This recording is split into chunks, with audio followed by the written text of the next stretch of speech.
Hello?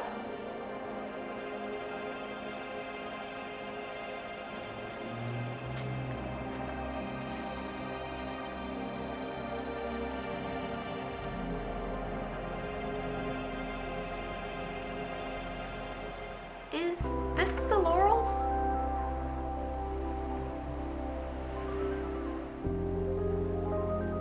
Lost, dear? No, I just didn't know what to expect. Me neither. I'm Ashley Love. Felicia Abbott. End of the line? Yeah, that's me. Oh, wow. I'm sorry, end of the line? Sounds like a band or a subway. It's my latest book, Brown and Mifflin. I'm gonna see it this weekend. The movie. Congratulations. I serve lunch at South High. Half the kids are wearing end of the line hoodies. I'm Lori Baxter. This is my son Cole. I thought the flyer said women only. So did I. Really? I don't have a sitter. Cole is autistic. He won't bother anyone. Sorry I'm late. Detective Maria Castellano. Author of Damaged. Anybody think this laureate's actually gonna show?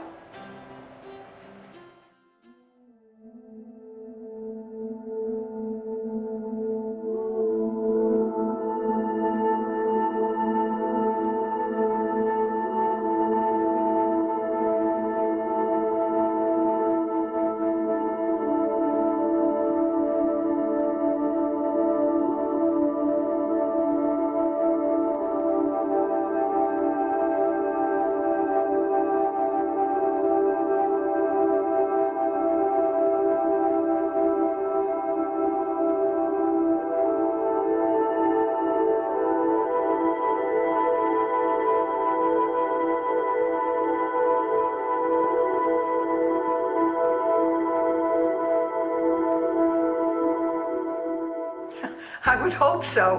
After all, she invited us. I wasn't even sure where the art place was. I got here an hour early. I haven't seen any sign of her. I don't know what she looks like. I haven't even seen a picture of her. Well, I'm not. Are you the laureate? I thought there might be coffee. I can bring tea and cookies next time. Are we coming back if Ms. Gray doesn't show? I will. Well, laureate or not, I say we get started. I'm under the gun, ladies. Is that a detective joke? Maybe. But no, I actually meant that I'm under deadline.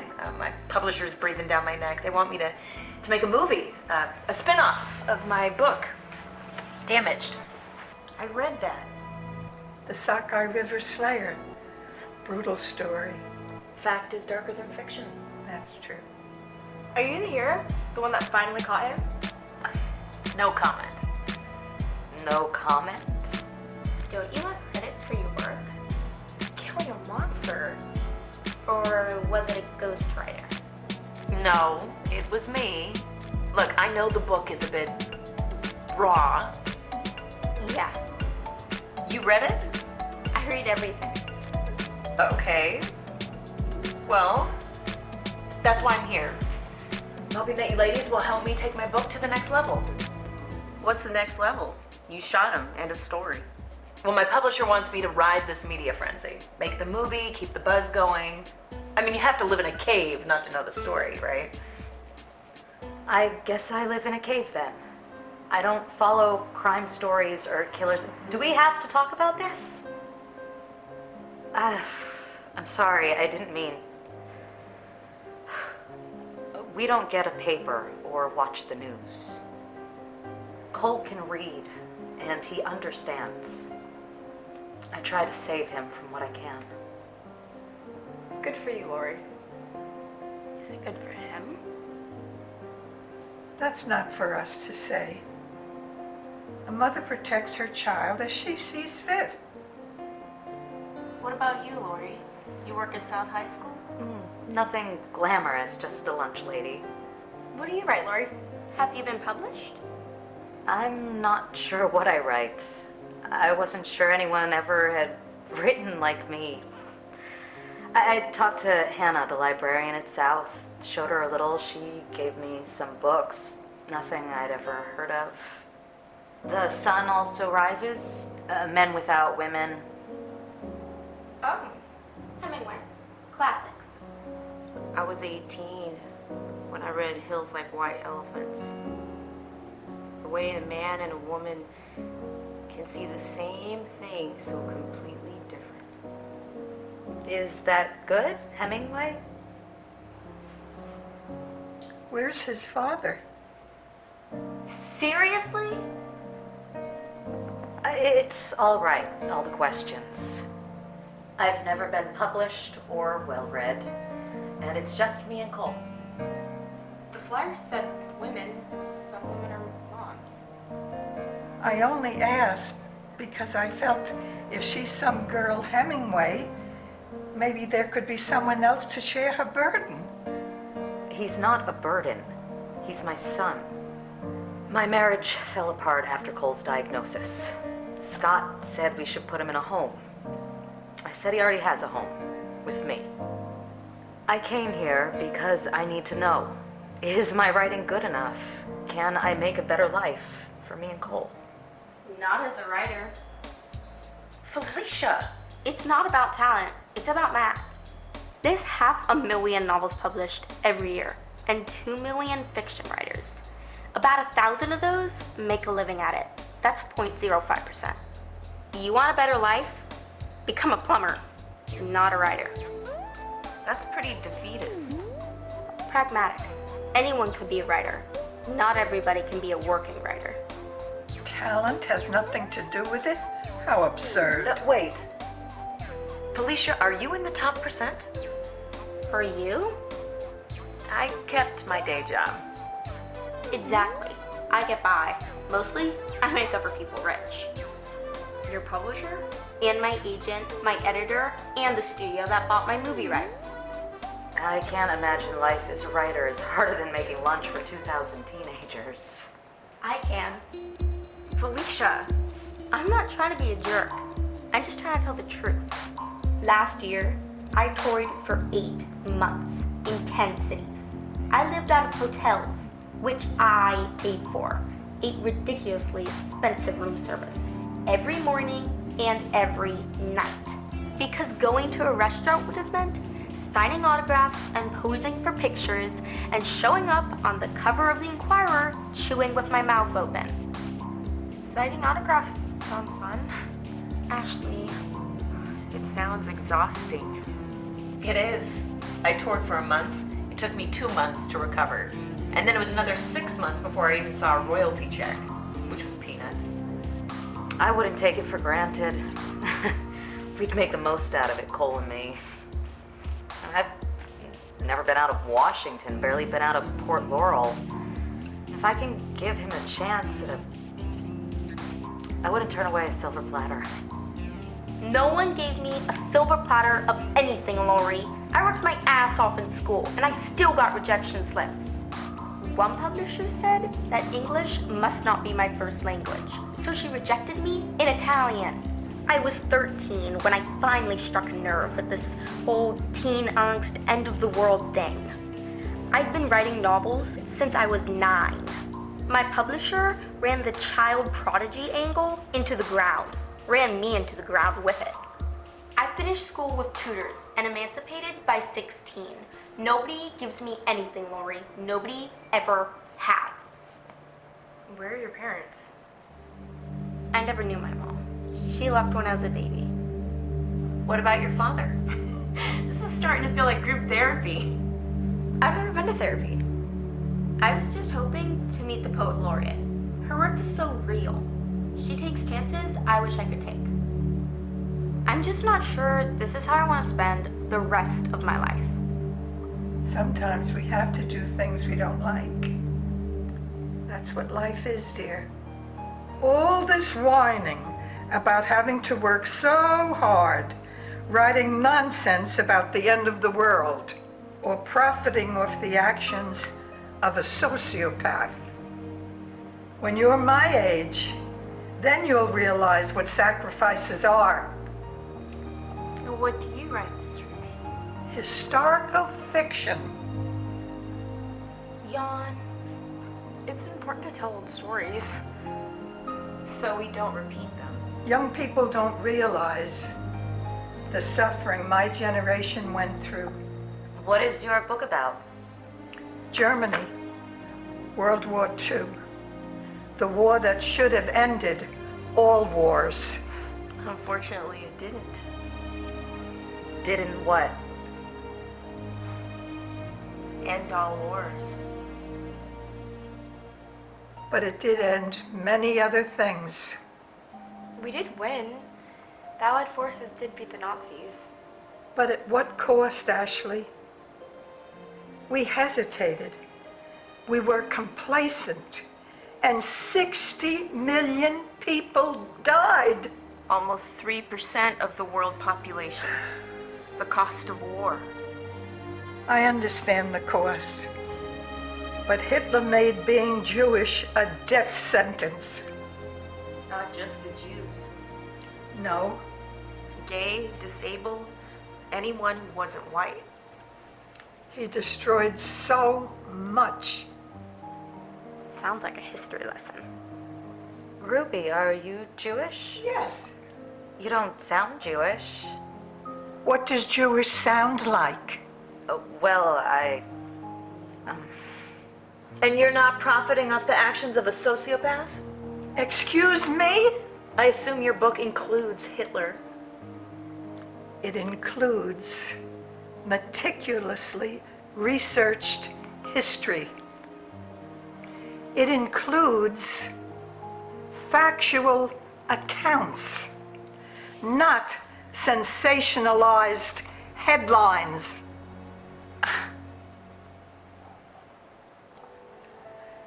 It tells the story of millions, of one family, one. Miss Ruby, are you okay? It's like it was yesterday. Ruby, I was working on my book just yesterday. It's a very immersive process. Maria, I'm sorry if I offended you. I just think there's plenty of room in the world for all kinds of stories. I read everything. Grisham, King, Crichton. what do you write, Kathy? oh boy. Hey, erotica? Poetry? Well, actually, I'm here because of my therapist. This really is group therapy. Yeah, I journal. I mean, that's a thing. Free writing. Absolutely. My therapist, she told me to come here and let me take it back. I'm a veteran.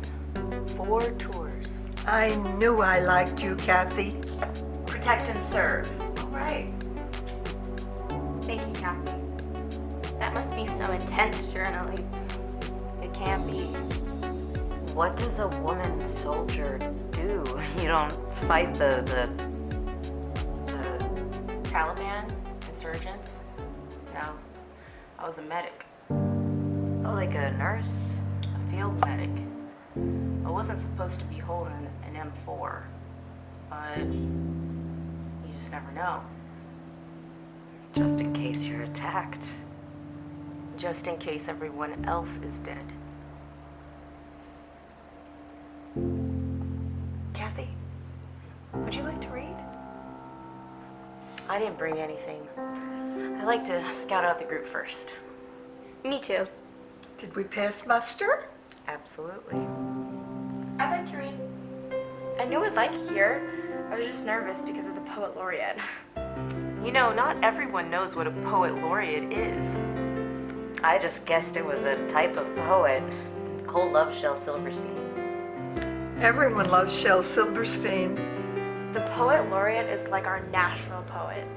They are appointed by the president and they write poems for important events like memorials.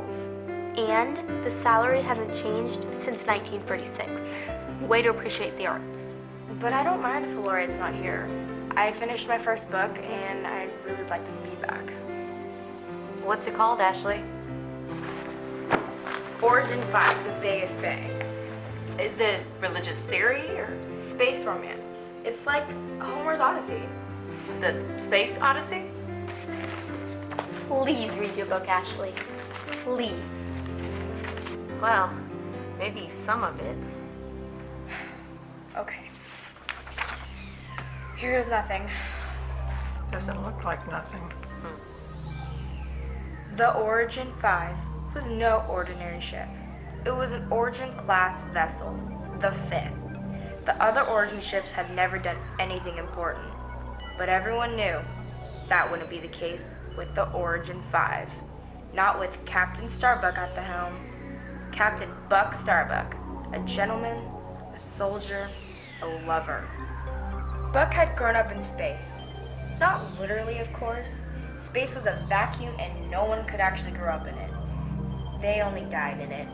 But Buck had come of age, as young men do on the Origin 4, and he witnessed far too many lazy flight paths around the ring of Saturn. The crew bar hopping in the asteroid belt when they could have been saving the universe. But that wasn't Buck. He'd come up to be something more than the sum of his parts. Though, rumor had it, his parts weren't all that bad. It's the Syzygians, Buck hissed like a snake behind a space helmet visor. I told the Council of Civilians not to trust them. What should we do, Captain Starbuck? Lieutenant Yolanda's voice shook, betraying her otherwise well-hidden fear. We do what we have to do, Buck told her. It's the only choice that makes sense. You're right, Captain, Yolanda agreed. I know, said Buck. Captain Buck Starbuck knew this was the moment. Before the warp drive engaged and plunged the ship through the wormhole, he had to tell Lieutenant Yolanda how he really felt. She was brighter than any solar flare, and her laughter was like a supernova exploding in his heart. But just then, the ship shuddered, and Buck knew. It was too late. And that was chapter 1. Thanks, Lori. Very exciting, Ashley. A lot happens. An awful lot. And that's just chapter 1. Oy vey.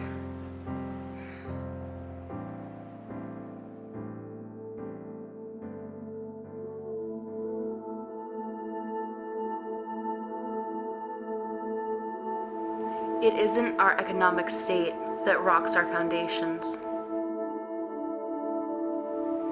The deprecation of the arts is the second coming of the Great Depression. The debris of demolition settles in the Dust Bowl and nothing grows.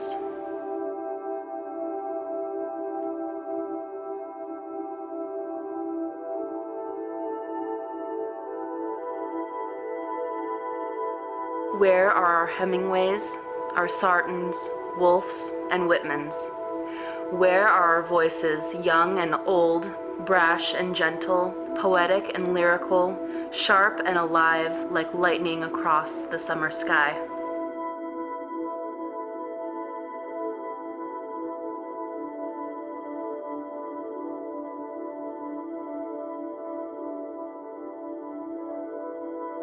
The climate of our souls leans towards drought, and most of us have forgotten how sweet the rain can be.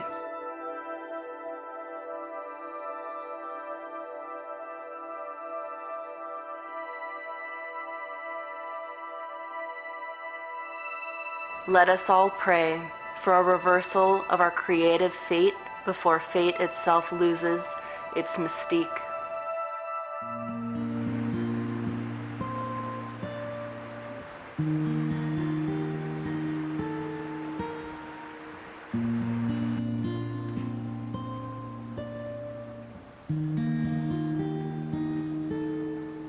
It's an eclectic space. It certainly is. Hey, Lori, Cole. We took the bus. The 14 stops right at the corner. All the way from the high school? Gas is $2.98. Hi. This is nice. Miss Ruby, coffee?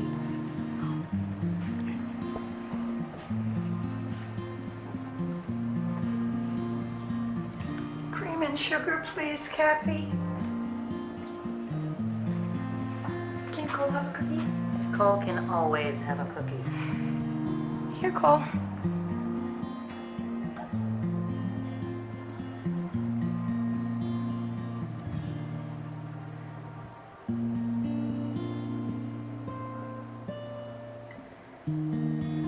Coffee?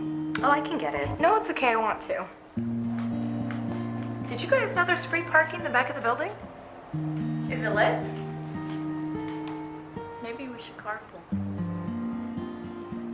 Lori takes the city bus with Cole. Wow, we're carpool buddies already, huh? Why not? Where's Felicia? Did I miss the end of the world? So, how does this work, a writer's group? We should wait for Felicia. Or not? Punctuality is important. Looks like we all brought something to read this time. And the feedback has to be honest? Brutally honest. But nice. Is that possible? Constructive criticism. It's constructive, but it's criticism. Huh. So we read and then everyone says helpful things, like whether or not we should get a publisher. Oh no, I don't want a publisher. I think my therapist just wants me to have an audience. I read you get an agent before the publisher. That's a middleman for a middleman. But the goal is to find out if we're any good. And grow better as writers. You know, Felicia probably will have insight into the whole agent-publisher thing. Don't you have both? No, and actually the publisher came to me. I mean, other than touring, I found the actual writing pretty isolating. That's not good. I'd have to agree with Maria. Writing is internal. It's the opposite of social. Antisocial? I don't want something antisocial or lonely. You don't have to be. We have this, the Laurels.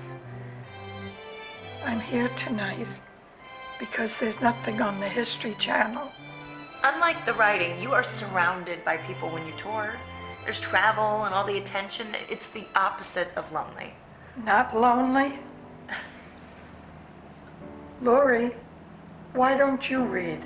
If it's drivel, we don't have to worry about it. Ruby! That was constructive.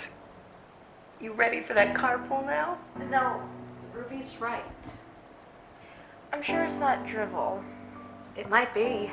I don't know. That's why I'm here.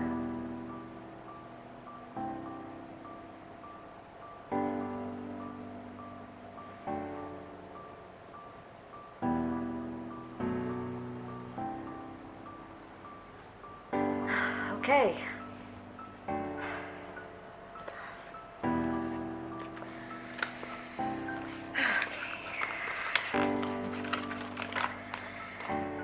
Here goes. The spine of a beast long lost to this world, the mountains lay down along the horizon. They are the color of strength. They hold up the sky. She carries a piece of them in her pocket. Together they walk on sand, cold as loneliness, the tide a false promise. It sounds like a heartbeat and looks like blue, but it steals the sand from beneath their feet and always threatens the balance. He says, "Where are we walking?" with just his eyes, and she bridges the distance between them with one hand. The moment changes forever. Now they are one person walking, running, and the tide steals away the whole shore, but it doesn't matter because as one person, they fly. Neither has weight or flesh. The only bones are the distant mountains. "Show me the stone in your pocket," he asks her with his eyes, and she reaches to retrieve it but finds only a hole worn through the cotton. Her fingers pass through the empty space and find nothing but loss. They are no longer holding hands, and so they fall. The collision is inevitable, unless the greedy tide steals even that away from them. You didn't write that. What? You've lived it. Exactly. Like life, cut up as poetry. You change when you write. I get that. I'm free. In the words, I feel free. It didn't sound free to me, but it did sound real. And definitely not drivel, Lori. Is that all you brought? I'll bring more next week. I get the Hemingway comparison from your librarian friend. That's a good sign. People either love or hate Hemingway. I mean, he's not accessible as Faulkner, but he does make that reader work. That doesn't sound good. Aren't writers supposed to entertain us? Only sometimes. Sometimes they make us think. Sometimes they educate us. Plus, we're all entertained in different ways. We all look for different things. Like, some people like scary movies, some people don't. Your work makes people listen, Lori. Makes us all think. Maybe it's because you don't get to think that much at work, or because you have to think too much at home. Thank you. That was very constructive. You know, my stuff's easy, Lori. It's guilty pleasure.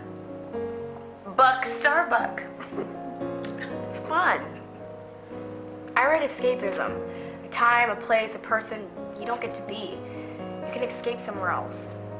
Is it fun to write it? Oh my gosh, it is so fun. The Sistagens loomed over Captain Buck Starbuck and his first mate, Lieutenant Yolanda Starr.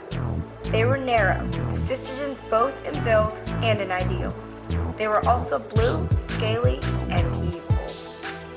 Captain, we can't take them all, confessed Yolanda. Her voice shook like the rumble of the rear thrusters. I'm not interested in taking them, Lieutenant. I'd rather leave them. And Buck tackled Yolanda into the nearest escape pod, stopping the red ejection button with his size 12 Space Academy boot. You've got great aim, Yolanda admired as their small silver pod jetted into the black void of space. I've got big boots, said Buck, and he handed her their only ration bar. It was chocolate mint, her favorite.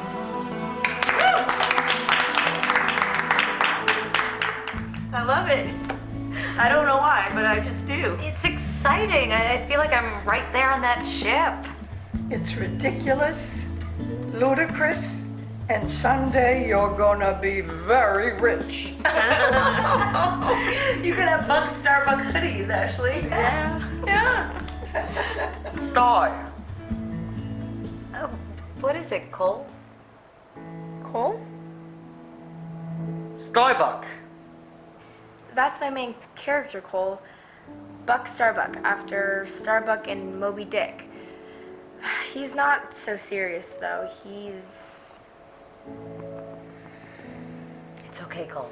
I'm right here. Does someone else want to read? Lori, did I... No, it's just like this. He drifts here and there. Please, someone? Maria, you brought Damaged? Maybe someone else could go first, and we can wait a while. Wait? Yeah, we're still missing a few ladies. A few? But there's no Felicia, no Portia Gray. I don't want them to miss anything. Maybe the poet laureate has a specific protocol she wants us to follow. Does anyone know if she's even coming? How could we? Does she even know we're here? Well, someone opens the building. Maybe we should just exchange names and numbers and we can just get ourselves organized. Oh, honestly, this isn't a bridge club or a coffee klatch. I want to share and discuss serious work. Well, a coffee klatch sounds good to me. Thanks for bringing the coffee, Ashley. I actually forgot. I didn't say anything. Oh. Thanks. Maybe the mysterious laureate was early. Speaking of mystery, Ruby. Well, yeah. Coffee klatch or a highbrow club. Yeah, I was just hoping that you guys could help me bring Damage to the next level. in what way? Like I said, my publisher wants me to turn Damaged into a movie, and I don't know, maybe the book is enough. I think people want to know more, especially around here. A real-world hero bringing down bad guys? There's never enough of that. Thanks, Ashley. If there is a movie, I was considering mixing it up and starting at the end of the crime and then going backwards. Since most people already know the end anyway. Well, most people. But no, I was thinking that we could start with me killing the Sockeye River Slayer and then jump back to all the police work which led up to that very moment. So read from the book. Jump around just like a film would. Yeah, okay. I'm just not there. I'm sorry, ladies. I'll read later. Sure, no rush. I can talk about my journaling. Free riding. But you mentioned 4 tours. So is that Iraq, Afghanistan? Both, yeah. I grew up in South Central LA. Not a whole lot of career opportunities there. My parents were killed in a car accident when I was 13. So I was tossed around the foster system. Couldn't seem to catch a break. Kathy. Well, life happens, death happens. A soldier came to my high school. She talked to the senior class about all the doors the service could open. She was a recruiter, and she offered a family that I could never have. So I enlisted. Did you train at Fort Lewis? Fort Lewis, McCord, and Tacoma. After 10 weeks of rain, I was ready to go to the desert. Oh my God. Went over to San Antonio first, and then Afghanistan. What was your MOS? MOS? Military Occupation Specialist. It's like asking what my job was. Oh, last week you said you were a field medic. Yeah, combat medic. It's different than being a field nurse. Closer to the fight. You were on the front lines? Real close. Will you read, Kathy? I'm no Maya Angelou. She was a soldier in her own right. The night sky lit up like the 4th of July. Flashes of the skyline blink in and out of my vision. But this isn't home. The buildings are too low. The summer air too hot. The cold beer I felt in my hand was an M4 carbine. Jammed again and overheated. It's pre-dawn, July 13, 2008. Wana, Afghanistan. Sky and dirt are blood red. We already know we're outnumbered. I can hear it in the call and the response of our fire. We are few, 48, and the Taliban are many. I count them in my head, 102. I shouldn't even be here.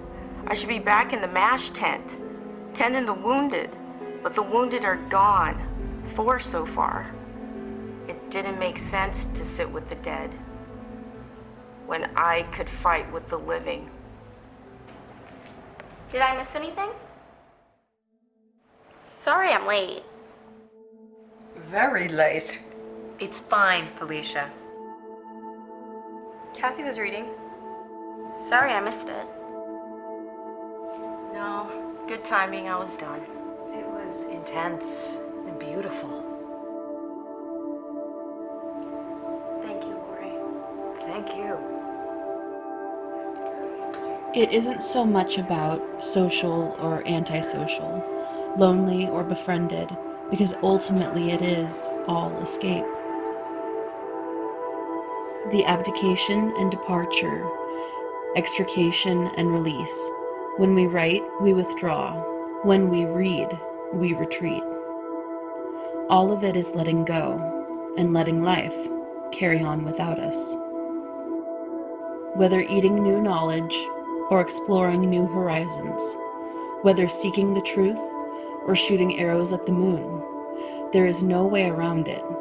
The tide of time will not steal the inevitable. No matter how you spin it, actions speak louder than words. Bring the process to life, and you may have a chance to survive.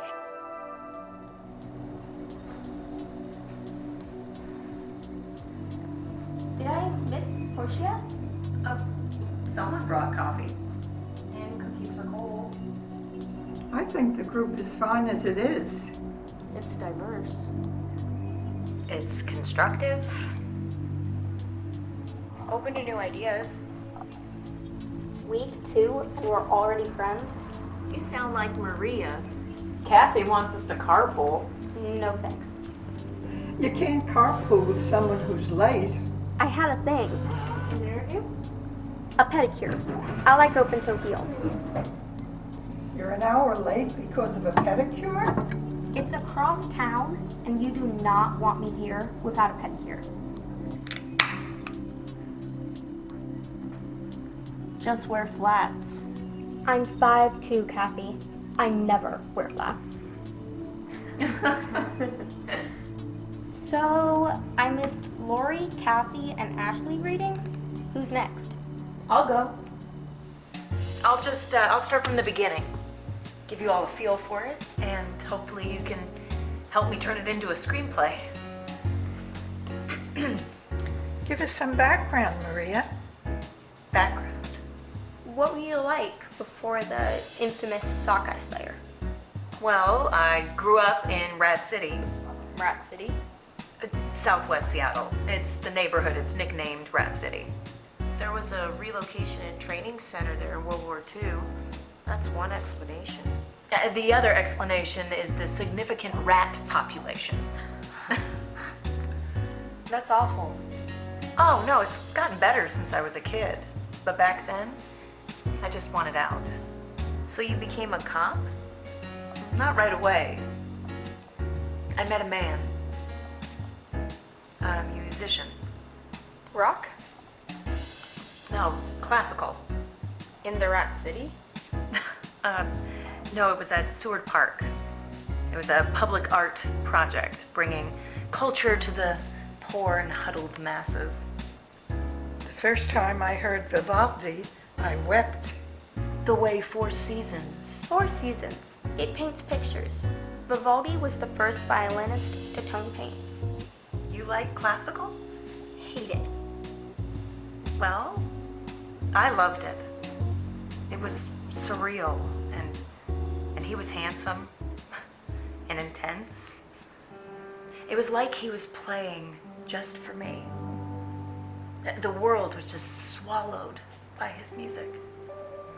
Sounds romantic. It was, at first. Did you ever see him again? I married him. You're married? He won me over. The way he played, he was like no one I had ever dated. Articulate, he was worldly, white. You don't wear a ring. I didn't exactly get my fairy tale ending. I'm sorry, Maria. Thanks, Lori. It wasn't all bad. At first, it was like Cinderella. We traveled, went to places I've only heard of, and I met people I'd only seen on TV. I was free of Rat City. I felt like anything was possible. It does sound like a fairy tale. Complete with a knight in shining armor. Until he wasn't. Is that enough background, Ruby? I think so. Hard-boiled detective with a heart. That sounds epic. How about I read? Great segue. One more thing. I'd like to know how the fractured fairy tale became an epic detective. That's easy. I gave myself completely to another person, and it blew up in my face. After that, I needed control of my universe. After I started traveling the world, I learned that I could be part of something bigger than the 8 square blocks I grew up in. I get that. You want to be part of something bigger. I didn't want to get out of Rat City anymore. I wanted to make it a better place. Protect and serve. Make a difference, make a change. As a cop, I would have a lot of the tools I needed, but as a detective, I would have everything I need. Better? You may proceed. All right. This is how it starts. The rain splashed from the 2-full gutter down my office window like a river flowing, crashing on the side of the precinct. Flashes of lightning paint the night with snapshots of Belltown's skyline. Dark buildings lit for a heartbeat. Dark buildings. Everyone's gone home for the weekend. Everyone but me. Another Friday night with my files, reports, sightings, tips. Mountains of paperwork, all leading to nothing. The Sockeye Slayer had claimed another victim. A young woman found on the banks of the Sockeye River, deep in the woods of Cowlitz County. Same MO, neatly groomed, a white dress, arms crossed, eyes closed, like she was just resting on the riverbank, listening to the water flowing past her. The water, damn it! Lieutenant Matrone left the window cracked open again. The gutter water dripped down the pane onto my profile board. Even when he's not here, he's sabotaging my work. How many bodies have to be found before I convince Matrone we have a serial killer on our hands?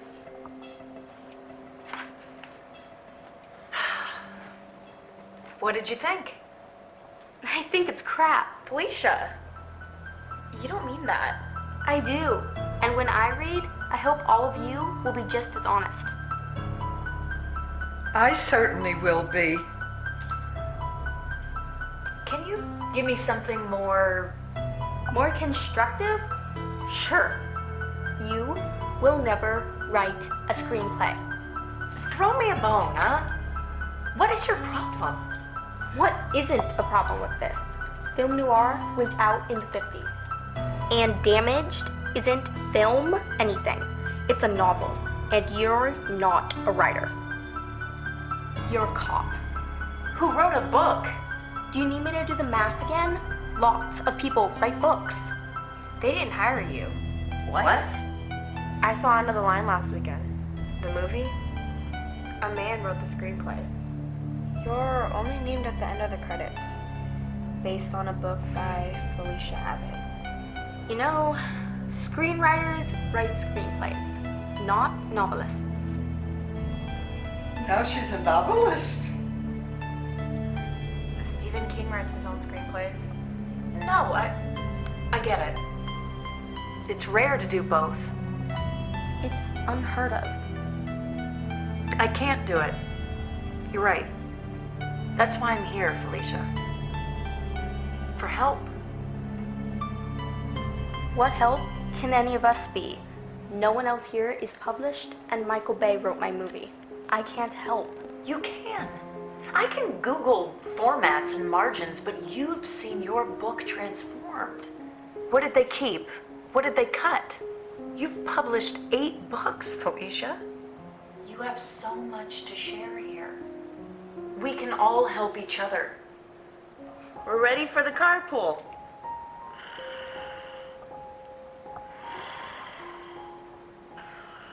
I think he might be ready for bed. Do you want to share a cab, Lori? I can cover it. Felicia, don't go. Oh, you haven't even read. I don't think that's a good idea. I do. So do I. Lori, I drove. I can take you and Nicole home if no one else minds that we leave early. That would be great, Ashley. Thank you. Let's meet an hour earlier next week. Maybe we'll catch the lorry if we show up earlier.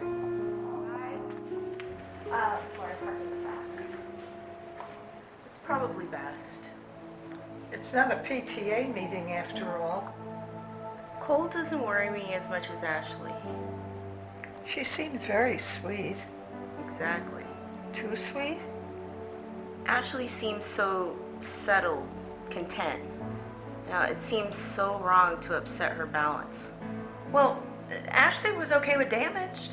And she reads your books, Felicia. Those are really raw and edgy. Felicia's books are for teens. Yeah, but young adult books aren't just Judy Blume and A Wrinkle in Time anymore. It's intense stuff. Thank you. I'm sorry I lost it before. It happens. We're all human. What kind of YA do you write, Felicia? End of the Line is about a gang of teenagers who live out of the New York subway system after the end of the world. You know New York? I lived in Manhattan. I only moved to Washington after I was emancipated. This is my new series, Stone and Steel. It's darker than End of the Line. It's about, I'll just read. They huddled behind steel drums, the air metallic with rust and sharp with lies. Bodies were recycled here, broken down for their parts, then sold on the gray market. Grace pulled her daughter close. This wasn't what she wanted. Not for herself, and especially not for June. They'd fought too hard, run too far, for their last days to end here. Don't. June tugged away. Her voice was an angry hiss of a whisper. But Grace forgave her. That was June.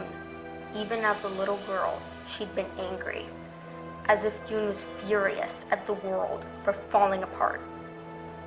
When they come in, Grace directed, try to hit the ones in blue. They're not human. June snorted. None of them are human. Together, they took aim through the curves of the drums and the rivulets of the unknown fluids. They were only in sync when they fought. It shouldn't have been that way for a mother and daughter, but that was what the apocalypse looked like. I know what the apocalypse looks like. Jewel awoke in the dark. Pinpoints of light fractured the night. There was a cold, metallic rumbling, and the room she lay in moved. It vibrated and hummed with whispers, groans, and cries of others. She couldn't remember how she got here, or even where here was. Her head pounded with the sounds and the movement of the room. She touched her hand to where her head throbbed, and it came back wet and sticky. Fragments of ideas rattled in her brain. Were they dreams? Reality? She was home in her bed, awakened by voices downstairs. Cindy Uden! Cindy Uden? 9. There's in neat. Who was that speaking with Mother? Why were they asking if we were Jews? And why did Mother answer no? The stranger's angry voice is booming as he stomps up the stairs. Mother is screaming. There's no one else, no one upstairs, no one. Bright lights flood Jewel's room, and she is yanked back to the present. The door is thrown open with a bang and a high-pitched screech. "Duck cow! Duck cow!" A bodiless voice shouts. There is light everywhere, flooding everything. It's like trying to look into the sun. The light burns Jewel's eyes, and she tastes salty tears on her lips. "Duck cow!" echoes in her ears as she realizes the room is no longer moving. Her eyes become accustomed to the brightness. This is not a room at all, but a railway car. A cattle car on a train. Lights flashed and wove all around her. Faces, bodies, too many people packed into the car. The men outside are soldiers. The brusque orders cut through the confusion. Their lights spark off the swastikas on their uniforms. They are getting closer. My aunt whispers to my mother. Why whisper, I think? We are alone, the three of us, baking challah for Shabbat. Last week, whispers my aunt, the Goldbergs disappeared in the middle of the night. They did not disappear, Helga, my mother retorts.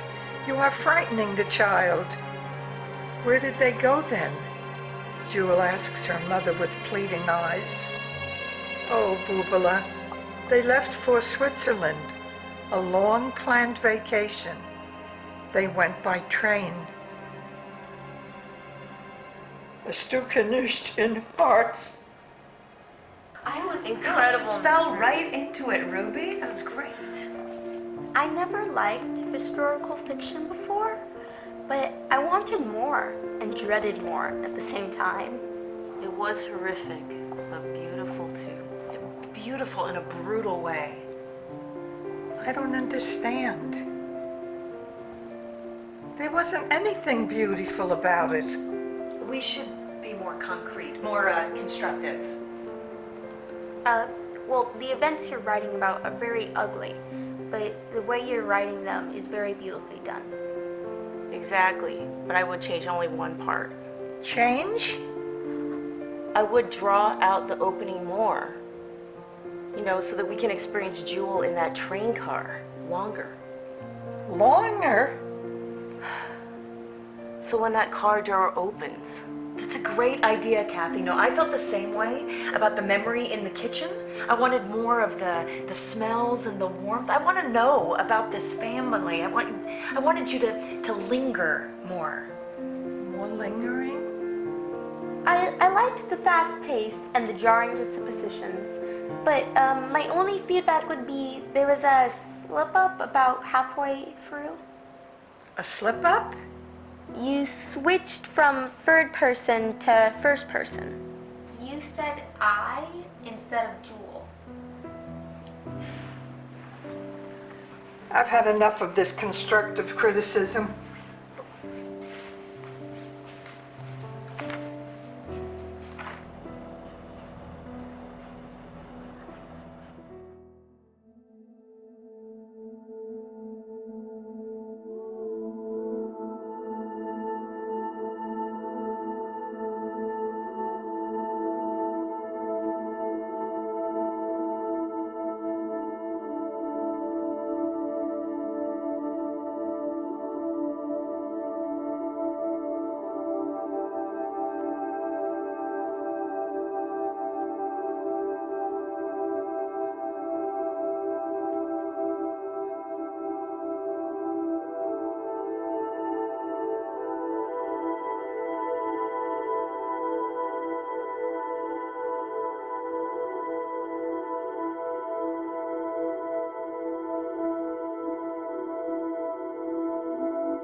They all speak different languages, even when they speak only one. They are all writing the same stories, even when all the words are different. This is the language of living, the language of secrets, as tangible as blood and rain and tears, as intangible as blood and rain and tears, so easily washed away, so impossible to wash away.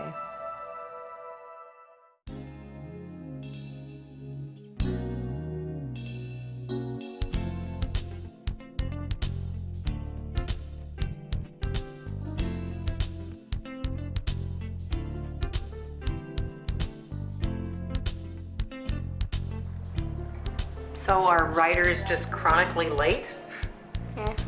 Pretty much. My sergeant is pissed if I'm like even a minute late. That's strange. I swear that man can turn coal into diamonds, you know? Yeah.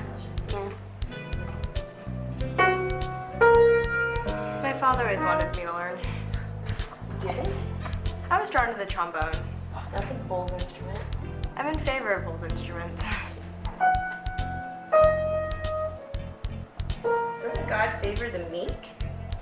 He also favored David and Daniel, the first Joseph. Mary? Yes. Yeah, it's gotta be Portia leaving this stuff every week. You think? I asked Ashley again. She said it wasn't her. Weird. No, you know what's weird? Ginger snaps are my favorite. Mine too. Needs to be tuned. Ashley? Yeah, hey. Can we talk with you for a second? Sure.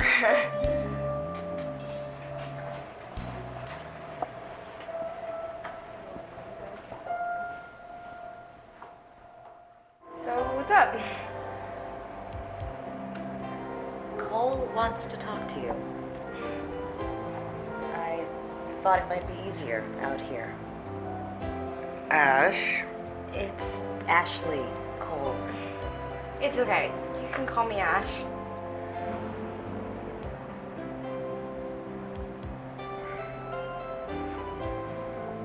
you can call me Cole. Oh, okay. I didn't know we could talk. Cole isn't nonverbal, just Selective. Good for you, Cole. tell Ashley, Ash, tell Ash your idea. it's a fact. You need to change style. Starbuck? My protagonist? No, style. Cole, spell it like you did for me. Ash, you need to change Staii. Yolanda Star? It's confusing. It is confusing. Thank you, Cole. That's feedback. You contributed. You helped. I know. There are reasons to use it. Alliteration. To associate characters. To build connections in the reader's mind. Subtle. But Starbuck is not subtle. No, he's not. He's exciting. He's epic. B grade. Cole! Ashley, your No, book, Lori, he's right. it's so Campy. Cole! Lori, I write camp, B grade, big grade adventures. I do it on purpose. On purpose. Of Of course. course. I thought you were just young and sweet. Dashing. I'll take Dash. I'm studying for a degree in psychology. Second year. I know I look young. I just love the big ideas. Love, chivalry, life or death situations, saving the universe. I just write to escape to something Better? bigger. Bigger than just me. I'm a pretty simple guy. buck is. Maria has a cookie. Yeah, someone brought snacks and She'll eat them all. Cole. sure likes cookies. Buck should like cookies. Good idea. It's a fact.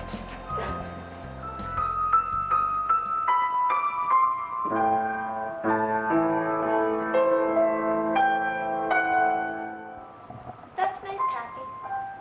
Yeah, too bad everyone's missing the concert. Not quite a concert. I'm a little rusty. I wonder what they're talking about out there. Yeah, and where's Ruby? She was upset last week. Maybe too much constructive criticism. Yeah, she did seem to take it a little too personally. You gotta have a thick skin to survive in this business. A thick skin and a ton of drive. I mean, this whole book to screenplay thing, it's an energy suck. Speaking of that, I have a gift for you. Is this rude? Not at all. What is it? The Art of Dramatic Writing by Laurels.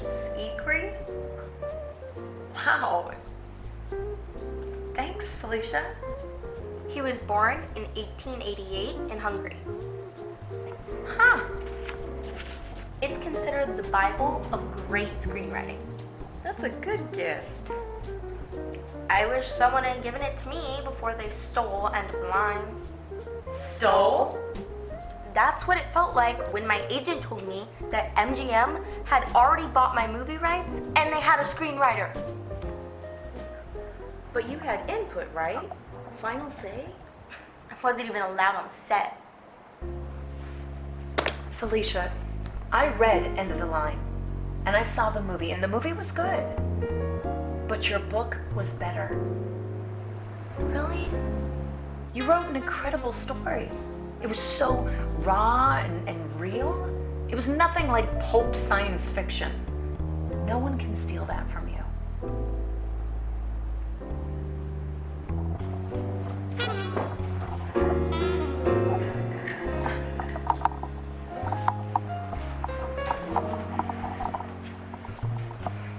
Did we miss anything?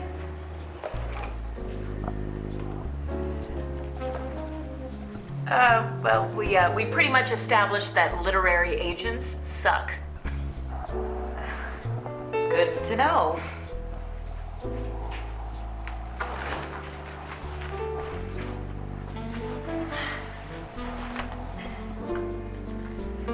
This is cool. It's a gift from Felicia. It's to help translate my book into a screenplay. And then next week, Felicia's gonna bring us all some cupcakes. I will. Maria, do you actually want to read first? I'd really like some feedback on a couple things first. Like what? Well, you know, your gift might answer all of these, and some of them might just be dumb to ask. The only dumb questions are the ones not asked. I'll fire away then.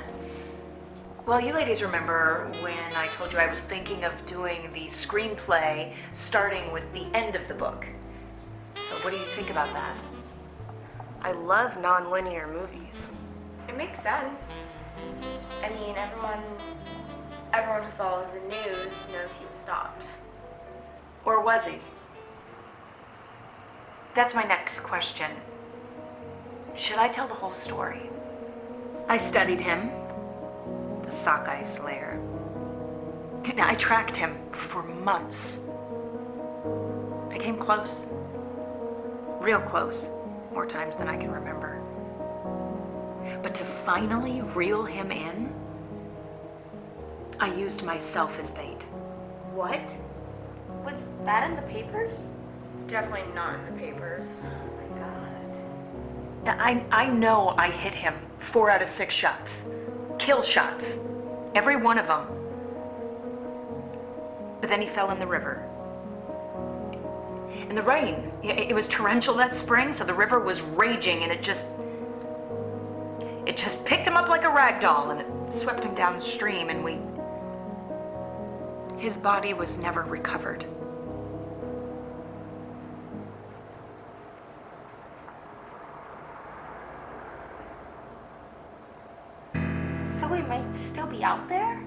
No. I got him, buddy. He almost got me. What do you mean? It's a long story. I'm still trying to figure it out. Figure what out? How it went so wrong so fast. I don't know where to start. Maybe at the beginning, not at the end.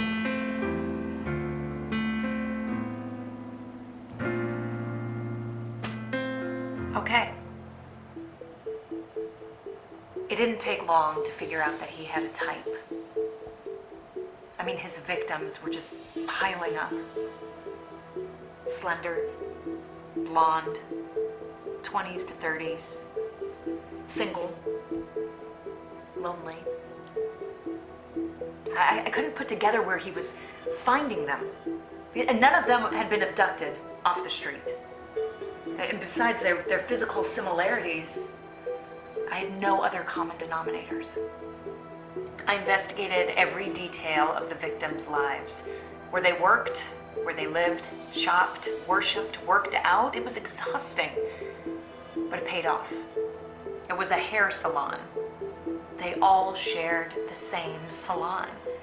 When the breakthrough came, it almost seemed too easy. There was only one male hairdresser, and we already knew that the slayer was male.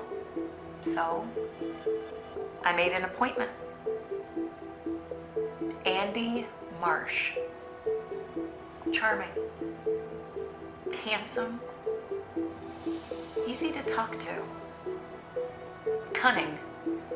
He immediately started steering the conversation. He was manipulating me the moment I sat down in that chair, asking me where I lived, where I worked, everything he needed to know so he could stalk me. But you didn't tell him anything real. It was all part of your job, part of your plan. I had a cover story. I told him I was thinking of going blonde, that I was single, I lived alone, that I was a fitness instructor at a local gym, and I was tired of dating. So, some truth. Enough to make it believable. That was incredibly brave. I wanted to catch him so badly. After a few appointments, he asked me out. Romantic and innocent. He'd cook, and we'd have a picnic at Sockeye Park near the river. You went alone? Yes, Unarmed. yes. You wore a wire. You had backup close by. No. Why'd your sergeant agree to that? My sergeant doesn't agree to anything that I propose, along with any of his female detectives for that matter. Oh. What? He's sexist? Get him fired. Life doesn't work that way. In this case, Felicia, he was right. I should have filled in the whole department, but I didn't want to risk a leak or some other cop swooping in and blowing up all my hard work. So, I planted a piece at the park. A camera?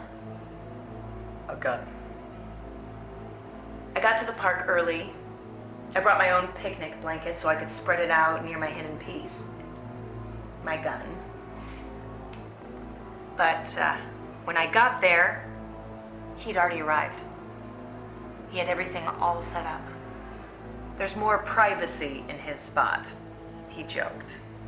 When he pulls out a knife, I know it's the murder weapon.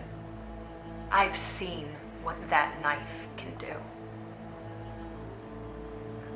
It's okay. She lives. I broke away. I ran 50 yards to where I put my gun, and then I turned around when he was closing the gap, and I fired all 6 shots. And then he fell into the river. It swallowed him whole. Screw you. That's what I would tell my publisher. I agree. I would not revisit that moment. Isn't it my responsibility to tell the whole story? I think you've been responsible enough already. Cookie? I think you deserve it.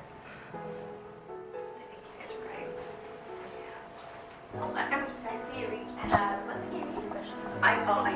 This is gonna be great. Now, did you read this before and I did. I completed.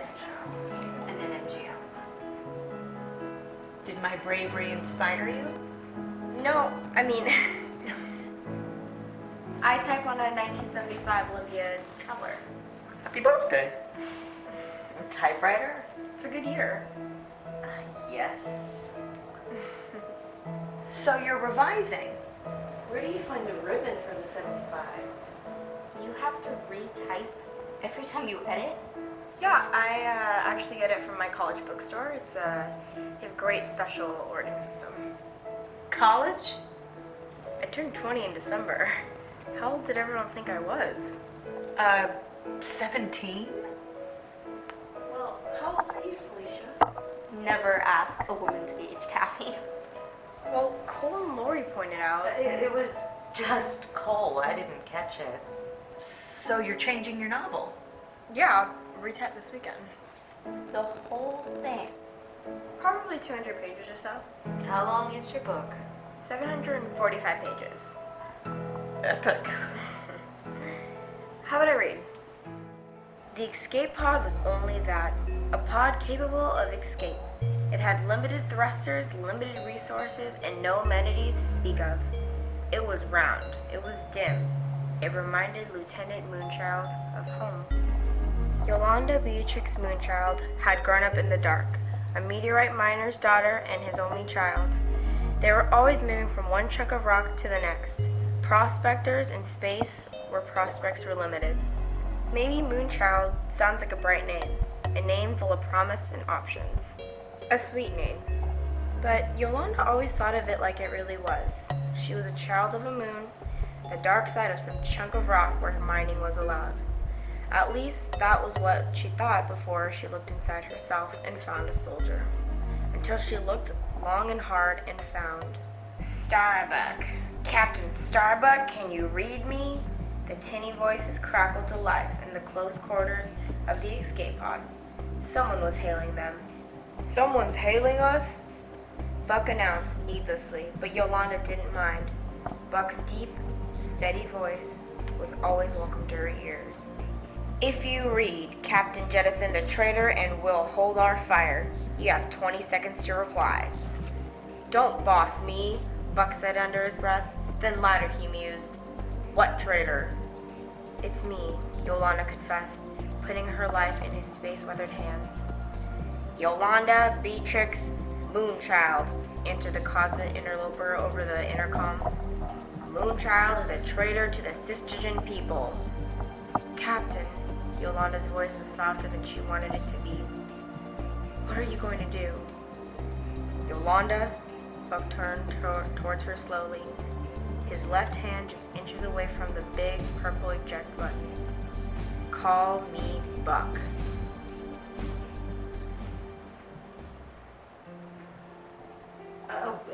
We watched a documentary about speakeasies. People snapped instead of clapping.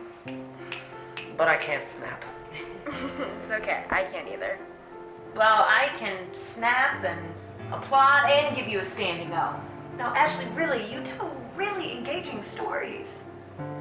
Good pacing, great twists. Wait, I love reading to all of you, and your praise is amazing. But I want to make a pact. We're here to make each other better. Can we do that? We'll always be honest. Supportive, but keep it real. Done. I accept your pact, Ashley. I'm not sure I can agree with that. Why not, Kathy? Because it's hard to provide constructive criticism when all I want is more Moonchild, more Starbuck, and more fun. Here, here, here, here. I agree. I'd like to hear about real soldiers now. Yes, please. All right, but it's not as much fun as Moonchild or Starbuck. Not all stories are fun. That's true. It was surreal. It looked like a movie. I stepped into the medical evacuation helicopter. How was I walking? I looked down at my torn and tattered uniform, speckled with grenade and RPG shrapnel. I should have been loaded into the bird, but the poncho that was hastily employed as a stretcher broke. I watched the sun rise and sink with the ascension of the Black Hawk. Sunday morning, Kannar Province, Afghanistan. I've been the first one to arrive, the last one to leave. Our forward operating base was maybe as big as a football field, established just days prior. Outnumbered and outgunned we were. 2nd Platoon, Company C, 2nd Battalion, 503rd Infantry Regiment, 173rd Airborne Brigade's combat team. We were accompanied by a handful of Afghan soldiers, engaged in a fistfight of a firefight, after what seemed like days, but in reality was only 2 hours of intense combat. Our guns seized up because they expelled too many rounds too quickly.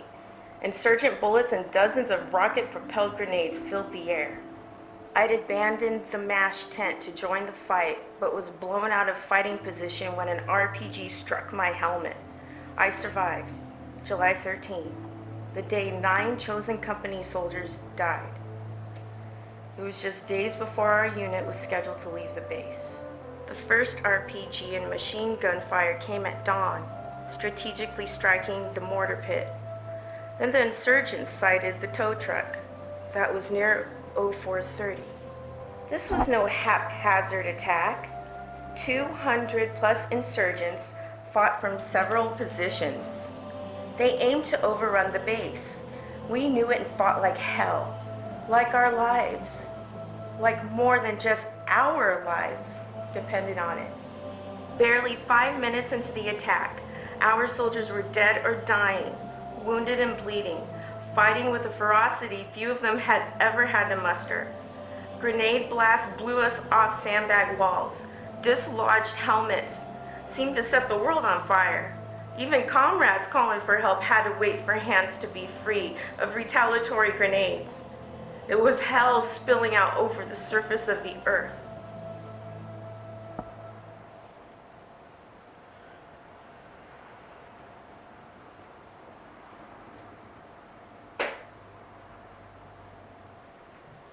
I have no feedback that will make that more powerful.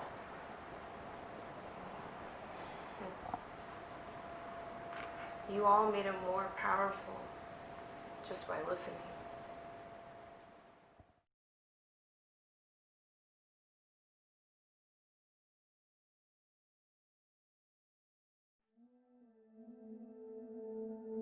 What transforms the mundane, the leaf on the sidewalk, into the arcane, fractal frost connecting aspen and concrete?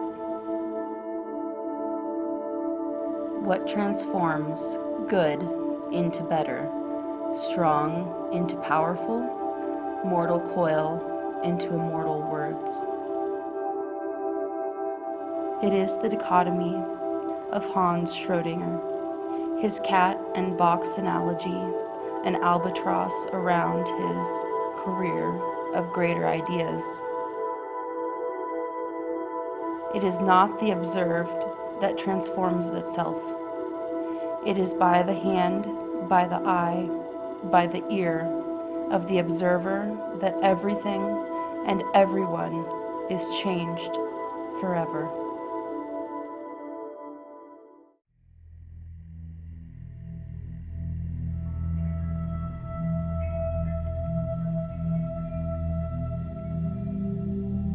This is how things begin and end.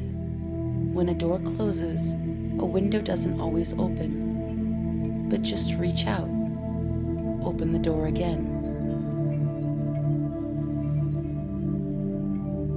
Lori is confessing. She read somewhere that 80% of marriages end in divorce after a child is diagnosed with autism.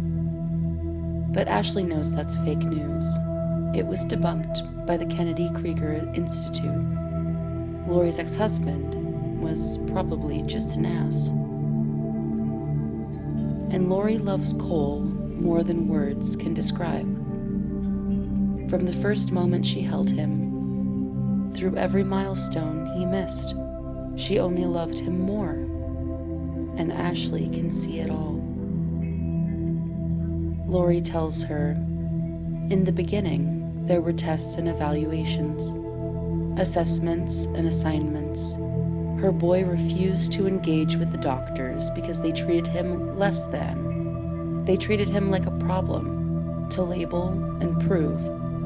They told her they'd pay for behavioral therapy, cognitive therapy, nutritional therapy. So much therapy, they'd turn him into someone else. So much therapy, there'd be no time to just be Cole. But she loved him. She loved him just as he was. And he wasn't happy with those doctors and their therapies. So she changed. I changed, Lori says. I learned to listen with my eyes. The world thinks she's simple, uneducated, less than. But not Ashley. She knows the value of following your heart. Ashley wants to tell her. Ashley wants to take her hand. But Ruby breaks the moment with her return. And, of course, she's welcome. They are all becoming friends, or family, or more. Ruby quotes a poet. I would rather hold court with fools, soldiers, and children than be an old woman talking to herself. Who wrote that? I did. Portia Gray. But what is Lori then? A fool? A soldier? A child? All mothers are soldiers, Ruby allows. And I must agree. This is how things begin and end. This is how friendships are forged, how alliances are made. This is how strangers rise together as comrades in a common cause, and how we all make each other better human beings. When a door closes, a window doesn't always open. But reach out. Open the door again. Because that's how doors work. I'm sorry we missed your reading. It sounds very powerful. You're writing about the Holocaust, Ruby? Yes, about a girl, Jewel. Robots. Bad robots. The Nazis. Yes, Cole. They acted in dark unison.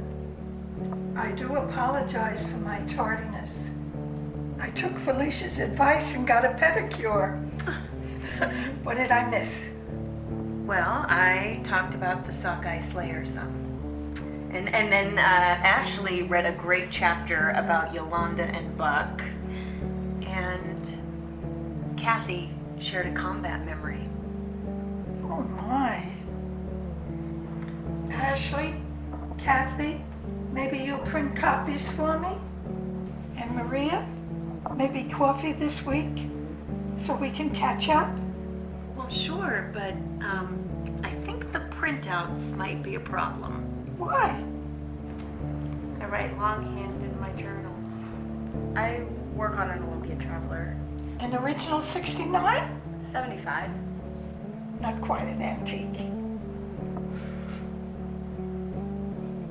Am I the only one in the computer age?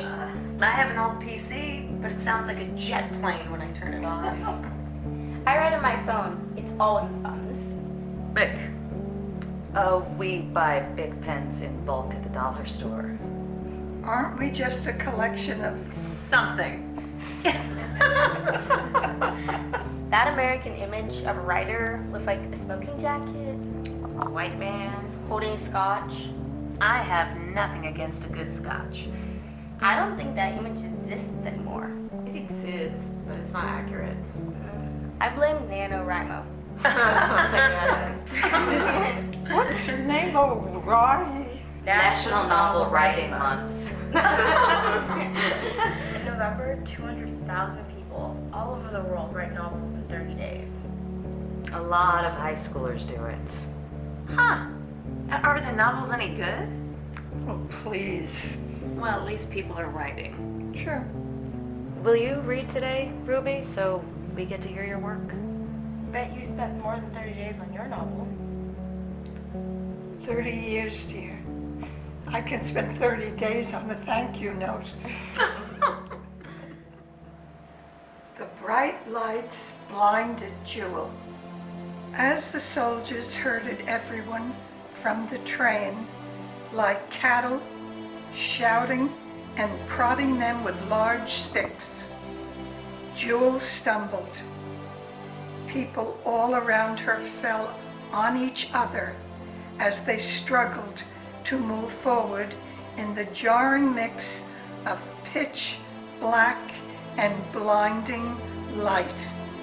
The very young and the very old were trampled underfoot. Parents and children cried out names as families were separated. They were a mass of humanity, not treated as human, lurching toward the unknown.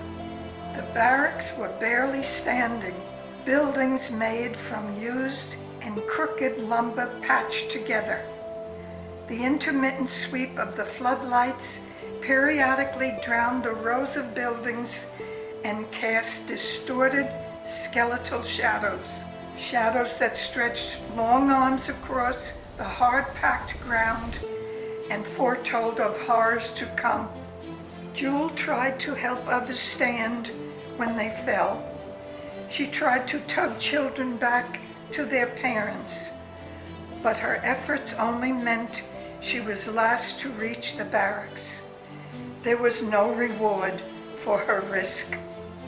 They were packed so tightly into the dilapidated building that Jewel felt certain it would collapse around them if she leaned on a wall.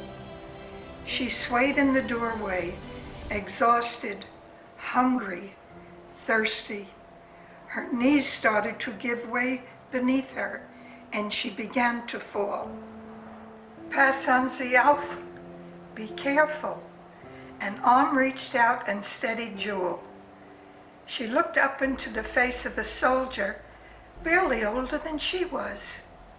He held her up, and Jewel leaned on him. Danke, she whispered. Thank you. She did not want to trust him. She did not want his help, but she had no choice. Sit for a moment until you are stronger. He lowered her into a sitting position and pressed a canteen into her hands. Jewel stared at the open canteen, then up at the soldier. He was smiling, and his eyes were ice blue. Jewel felt like she was drowning. That's what I brought for today. Ruby, are you writing an autobiography? I'm Ruby, not Jewel. I cut you off last week. Will you read next? I didn't mind, Ruby. You came here for a reason too. Feedback. I think I wanted someone edgy and brazen to tell me I could be edgy and brazen too. Someone like Portia Gray? Or elusive poet laureate. Wait, that's why I came here, but it's not why I came back. All of us are brazen and brave, edgy and audacious, just to be here, just to call ourselves writers. I love being a writer, because not everyone can do it. Not everyone can make it, but it feels great to try. You are a remarkable young woman, Felicia Abbott. Thank you, Detective. I'll read now. Stone and steel. They didn't have to wait long. The marching of the men wrapped in steel was unmistakable. It was the heartbeat of this place, of the entire compound. Men wrapped in steel, steel wrapped in men. It was hard to tell for sure. It was a recycling plant after all. On instinct, Grace shifted closer to June, and June shifted away, just as naturally. Leave room for recoil, June grumbled. She'd never let it go, that one black eye, when Grace was too close and her rifle kicked back. It's called a pulse rifle for a reason. June had spit at her. Grace shook away the memory with shame. No 7-year-old should have to lecture their mother on trigger technique. That was 10 years ago. The realization that a decade had passed took Grace so completely by surprise, she was momentarily overwhelmed with dismay and wonder. It was then that the west wall of the warehouse peeled up like the lid of a sardine can. The scored aluminum coiled in on itself, and June lifted herself up to take aim, even as Grace was still registering what was happening. The armed militia entering the plant were not donned in the customary blue or green. They were in red, blood red mechanoids, easily 4 dozen of them, towering 8 feet tall, grim human faces, riddled with microchip implants and clusters of wires behind their bulletproof face shields. They walked in perfect time, minds linked across hardware, wetware divide, and all of them held formation around the queen bee, 12-year-old Lydia Stone, the first immortal doll. June's tone was flat with resignation. We're going to die here. Grace could not find her voice to disagree. Bad robots. The 3 rules. 1942, Rule 1. A robot may not injure a human or through inaction allow a human to come to harm. There were robots in 1942? He means Asimov. Isaac Asimov, he was a science fiction writer. He wrote a short story, Run Around, and it presented 3 rules so that robots would take over the world. But it didn't work, did it, Cole? No. Faces but faceless, human but automatons. I see science fiction in a new way since meeting you. Thank you, Ruby. Wait, you and Ashley write the same genre? No. Yes. I write space adventures. Like a daytime drama, a soap opera in space. If my book ever were to get published, yeah, it'd be on the same shelf as Felicia's. Well, it's all science fiction. There are subcategories, though. Categories within the category. I write dystopian, but publicists, they see it as all the same. I think they should put historical fiction and science fiction on the same shelf. Your soldiers seem the same as my soldiers. Thank you again, Ruby. You know, I study a lot of history to create my cultures. It isn't just about like random destruction and decay. It feels real the way you write it. I try to keep it grounded. I know what I said before, that I write on my phone. It must sound flighty, but I'm just restless. I wake up at dawn. I walk for hours. I just sit or lean and write. I don't even have a desk set up at home. I can't stay still. We can rotate where we meet if you like. I mean, I could see if we could do it at the precinct or... This is pretty convenient for me in terms of Well, we bus could pick routes. you up. We could, carpool. Carpool? Yeah, okay, I don't want anybody. Hey, I opened up a can of writers. I'm fine here though. I have to settle down eventually. We wouldn't want to miss the chance of meeting the edgy and brazen Portia. That's true, but what if she's even real? What if she's a robot? You're joking. I am cool. I know. Read now. Sure, I'll go next. Is that number 800 on the cover? 822. We have them all carefully numbered. Not the pens, though. No? We finally threw out the empty pens last year. The recycling center wouldn't take them. One big pen writes 33 pages. One comp book has 100 pages. The garbage man took 2,339 empty pens. Lori kept one. I did. It was her favorite. Did it write something special? It wrote this. I think there are worse things than life as a paperclip. It actually isn't as bad as everyone makes it out to be. There's even some variety, like steel or plastic, even coated ones dipped in silicone. There are 4 common sizes, plus smooth or ridged, and if you leave some wiggle room in your definition, there are even the novelty shapes, like circles and stars and monkeys and hearts.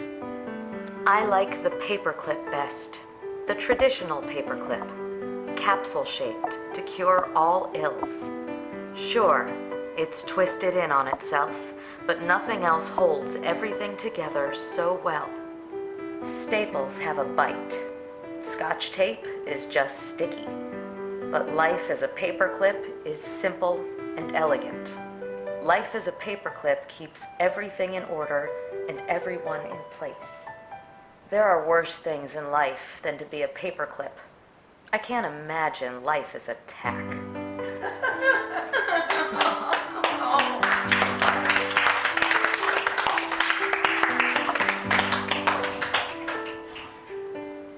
So witty. You're funny, Lori.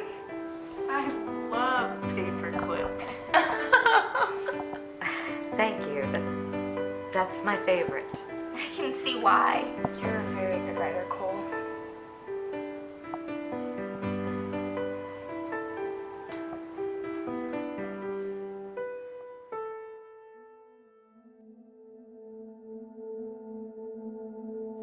The 3 laws of robotics might as well be the 3 laws of humanity. A robot may not injure, or through inaction allow, a human to come to harm. A robot must obey commands from humans unless told to break the first law. A robot must protect its own existence as long as this does not conflict with the first and second laws. This is science fiction, but with other nouns it becomes historical fact. The great minds of the mid-1900s, Asimov, Camp, Crowley, Heinlein, Clark, Ellison. Do you see now why this, why here, why women, and why now? I'm just trying to save the world.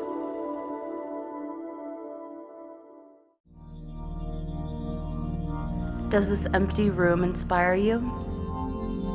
I am often inspired by empty rooms. Like an empty spot in the yard, plant flowers, hang a lantern. The birds will come, the butterflies, the cicadas. It is the 4th week.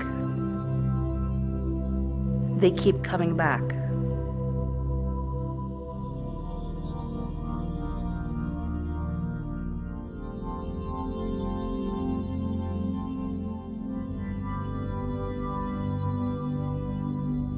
Like moths to a flame.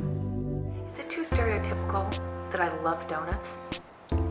A little. Yeah, I actually wanted to talk to you. Privately.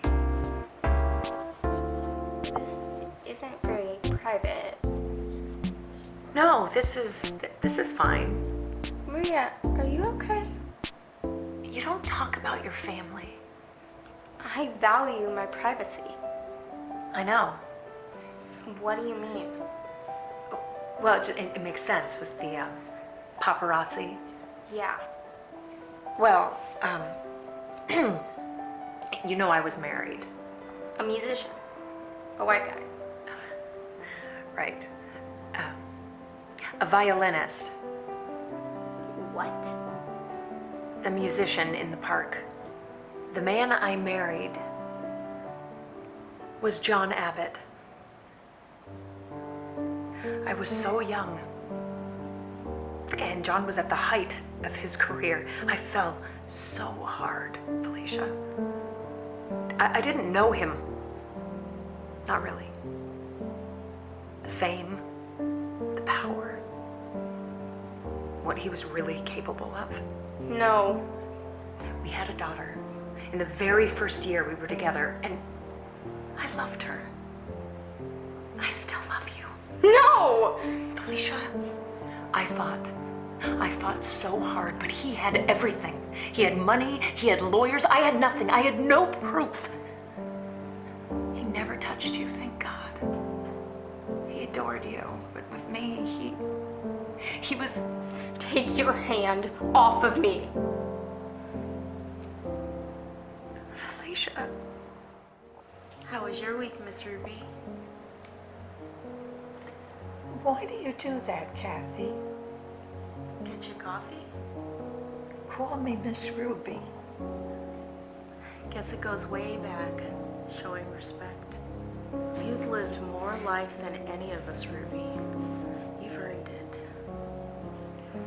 I want to tell you something, Kathy. Okay. You were right about Jewel. Her story is my story, my life during the war. It's so powerful, so raw. It sounded more like my field journal than fiction. Thank you for trusting me. I thank you, of everyone here. You understand me. You hear me. I'm flattered. Oh, why me? You've been there. War.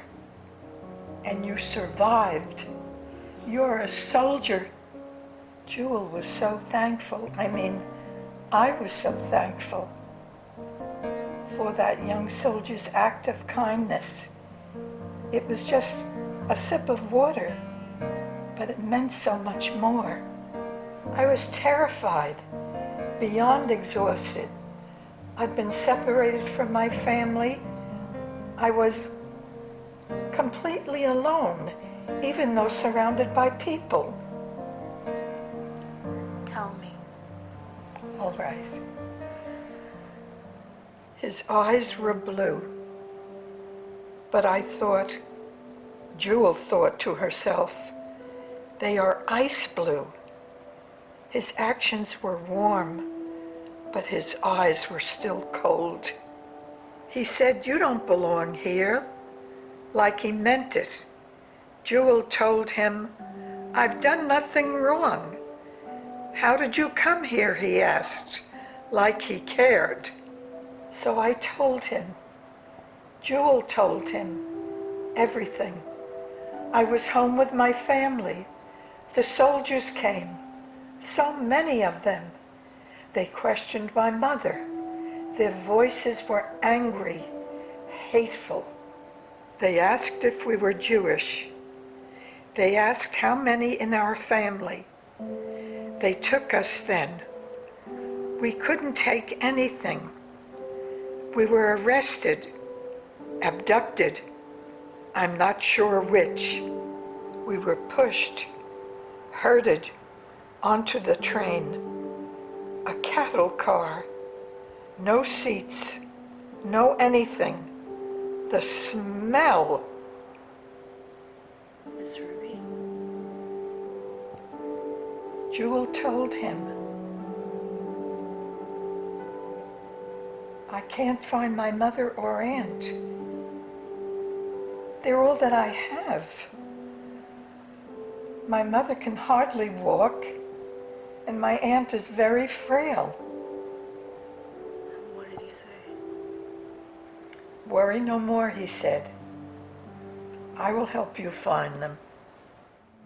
Pink lemonade. Donuts. All of that was here again.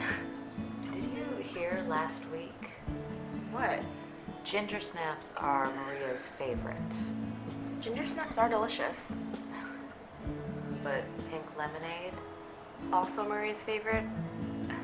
Cole's favorite. Pink isn't just for girls. Of course not, Cole. Actually, in the 1800s, pink was considered a masculine color. I know. Cole loves fashion. It's unpredictable. All the trends fascinate him. Ash, some sneakers have air pumps. Built right in. Yes. Crazy. See? Boys don't need air pump shoes. I thought you would like them, Cole. All the other boys. They were $119.44. There was tax. That's expensive. I know. They were blue. That's a girl's color. Color doesn't really have a gender, Cole. It's social conditioning. Do you know what that is? Like my hair? Kind of. Like you condition your hair to make it feel and look a certain way. Big companies condition consumers to buy certain styles and trends that they create. Do you wear what the other guys wear? That's a good question. Ashley. Ash. Come to dinner tomorrow. I'd be honored. Don't wear blue. It's a girl's color. My mother is dead. What, are you a crazed fan? Is that what John told you, that I was dead? My father isn't perfect, but he wouldn't lie to me for 14 years. But he did. It doesn't matter now. I filed suit. You filed a lawsuit? Wait, against John? Did he? Why didn't you stay? Felicia? Lots of mothers stay. I tried everything. Everything I could. And what about since then? Why didn't you reach out, contact me, over all these years? I was afraid you'd be angry, which you are. Damn right I'm angry. But I tried more than once, more than a dozen times. When? I went to your book signings all over the country, and I wondered why John wasn't there, but you seem so self-assured. I stopped paparazzi when they got past your publicist. I was the one who got your crazy fans to chill out. Part of your protect and serve? Yeah. I've been doing everything in my power to keep you safe. Keep me safe? You've been stalking me for years. I don't know if I can share any more. It's very exhausting to remember. Jewel tried so hard to be the heroine of her own story. But she was a frightened child. Miss Ruby, you aren't Jewel.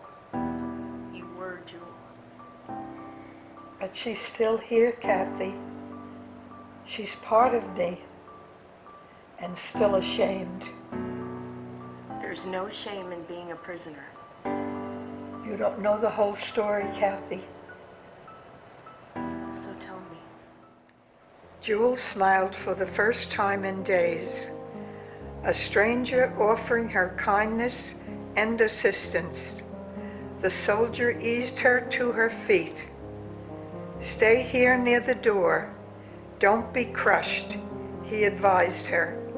Tell me the names of your family. Jewel did as told gratefully, and he rewarded her with a smile. Good, I'll be back. The soldier pushed his way into the barracks. Jewel waited, worried. What if her mother and aunt had fallen and were hurt or worse? A chill crept up her spine and she shuddered.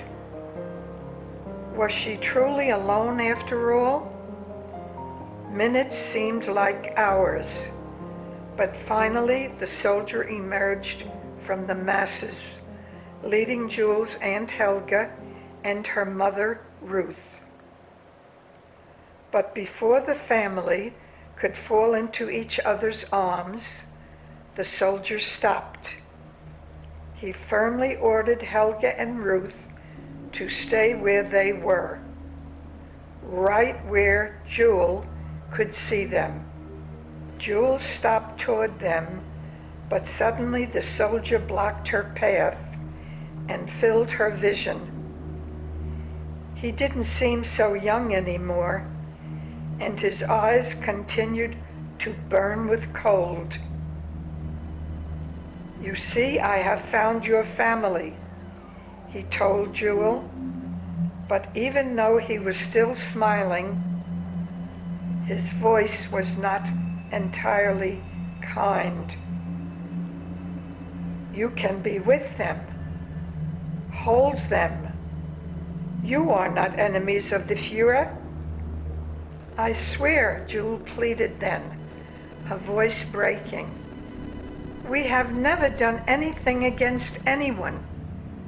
The soldier nodded, but it seemed like he wanted proof. It seemed like he wanted more. Your family has never acted against the fatherland, but we are looking for those who have. Many will die to protect the few, but it does not have to be your family. Jewel shook her head in confusion. It was all overwhelming her. She wanted only to run to her mother and aunt, to hold them close and be held in return. And she knew, somehow, this soldier could make that happen, or stop it from ever happening again. I don't understand, Jewel admitted. What do you want from us? From you, Jewel Altman, he corrected her. I want you to tell me about those who plot to destroy the Führer. Women talk and children listen.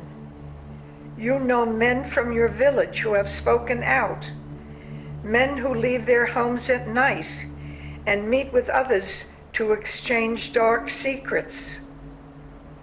The soldier stared at Jewel without blinking, and she felt like she was drowning in ice water. Tell their names, Jewel. Tell me their names, and I will guarantee your safe passage back home as soon as it is possible. From somewhere deeper in the camp, someone screamed. There were sounds of pain and fear. Jewel looked away from the soldier and caught her mother's gaze. The older woman was shaking her head over and over. Was she in shock? Was she trying to tell Jewel not to speak? If only her mother had been at her side. Like a vice, the soldier grasped Jewel's arm, bruising her. He lowered his face into hers, eclipsing her world. Come, little one. You know these men. They are not your family. They are just names, just dangerous strangers plotting dangerous things. I know them, Jewel whispered.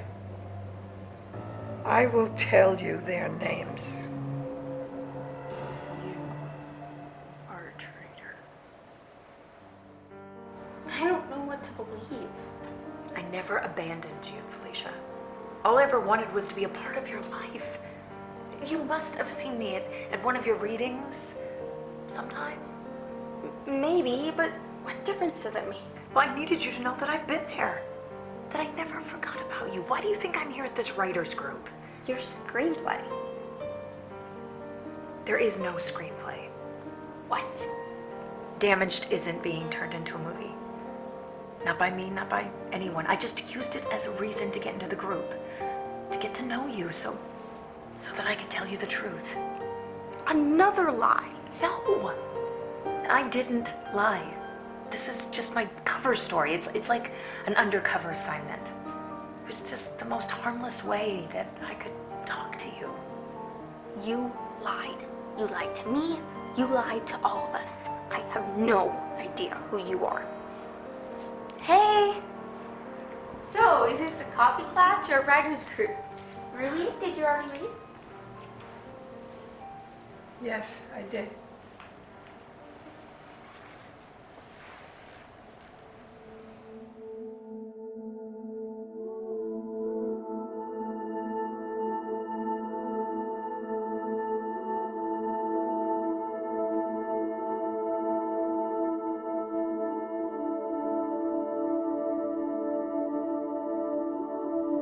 You place a marble in a large box and shake the box.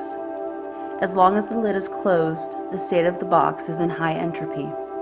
But place the marble in a tiny box and shake with all your might.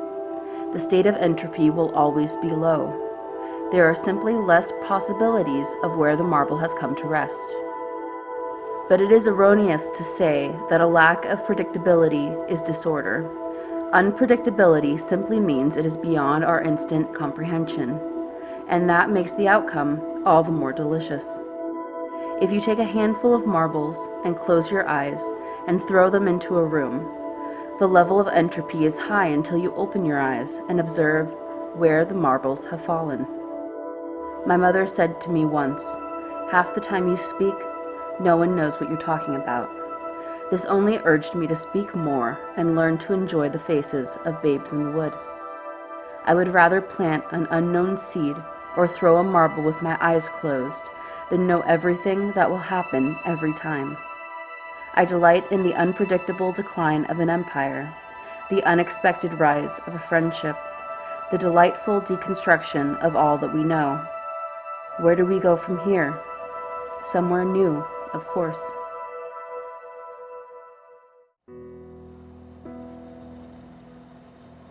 Things fall apart. The center cannot hold. Anarchy is loosed upon the world, and the ceremony of innocence is drowned by the tide of living. The best of us lack all conviction, and writing is the death of human memory. I think in the end, I'm possessive of this thing I have that not everyone has. I don't call myself a doctor or a painter or a teacher. I'm a storyteller. It's what I do to breathe. I'm not pretending to be something I'm not. It's not about fame or notoriety. I don't jot down words and call it a day. I don't have an idea and then hand it off to someone else. I bleed for this, for every comma and every choice. This is all I have that's mine.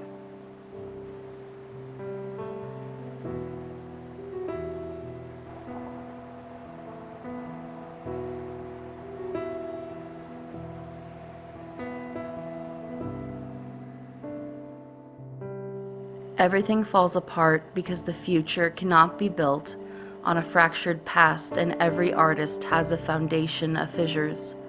The written word offers permanence and clarity that memory cannot. Fall prey to entropy, O fallible lord of memory. All hail the mighty quill. Only the written word offers immortality. I'll read. Felicia, maybe not. Maybe we could, I'm reading. You seem upset. Maybe we should call it a day. I'm reading. Okay. You're already dead because you're alive. Lydia's Stone sounded like summertime, sing-song and melted sugar smooth. The voice chip of an immortal doll was not programmed with imperfections. The sound of blood rushing through meat, the smell of tears and sweat. Lydia turned and stared directly at their hiding place. You're already dead, you just don't know it yet. Moments overlapped, woven forever together in the same shared seconds. There was everything to do and nothing to be done. "Run!" screamed June, but her warning was only a piece of the moment. The doll twitched a perfect hand, sending a wordless command through the hive mind of the mechanoids around her. Grace looked at her daughter, just beginning to comprehend Lydia's taunt. The mechanoid soldier, neither all human nor all machine, raised a blood-red cannon that was his left arm.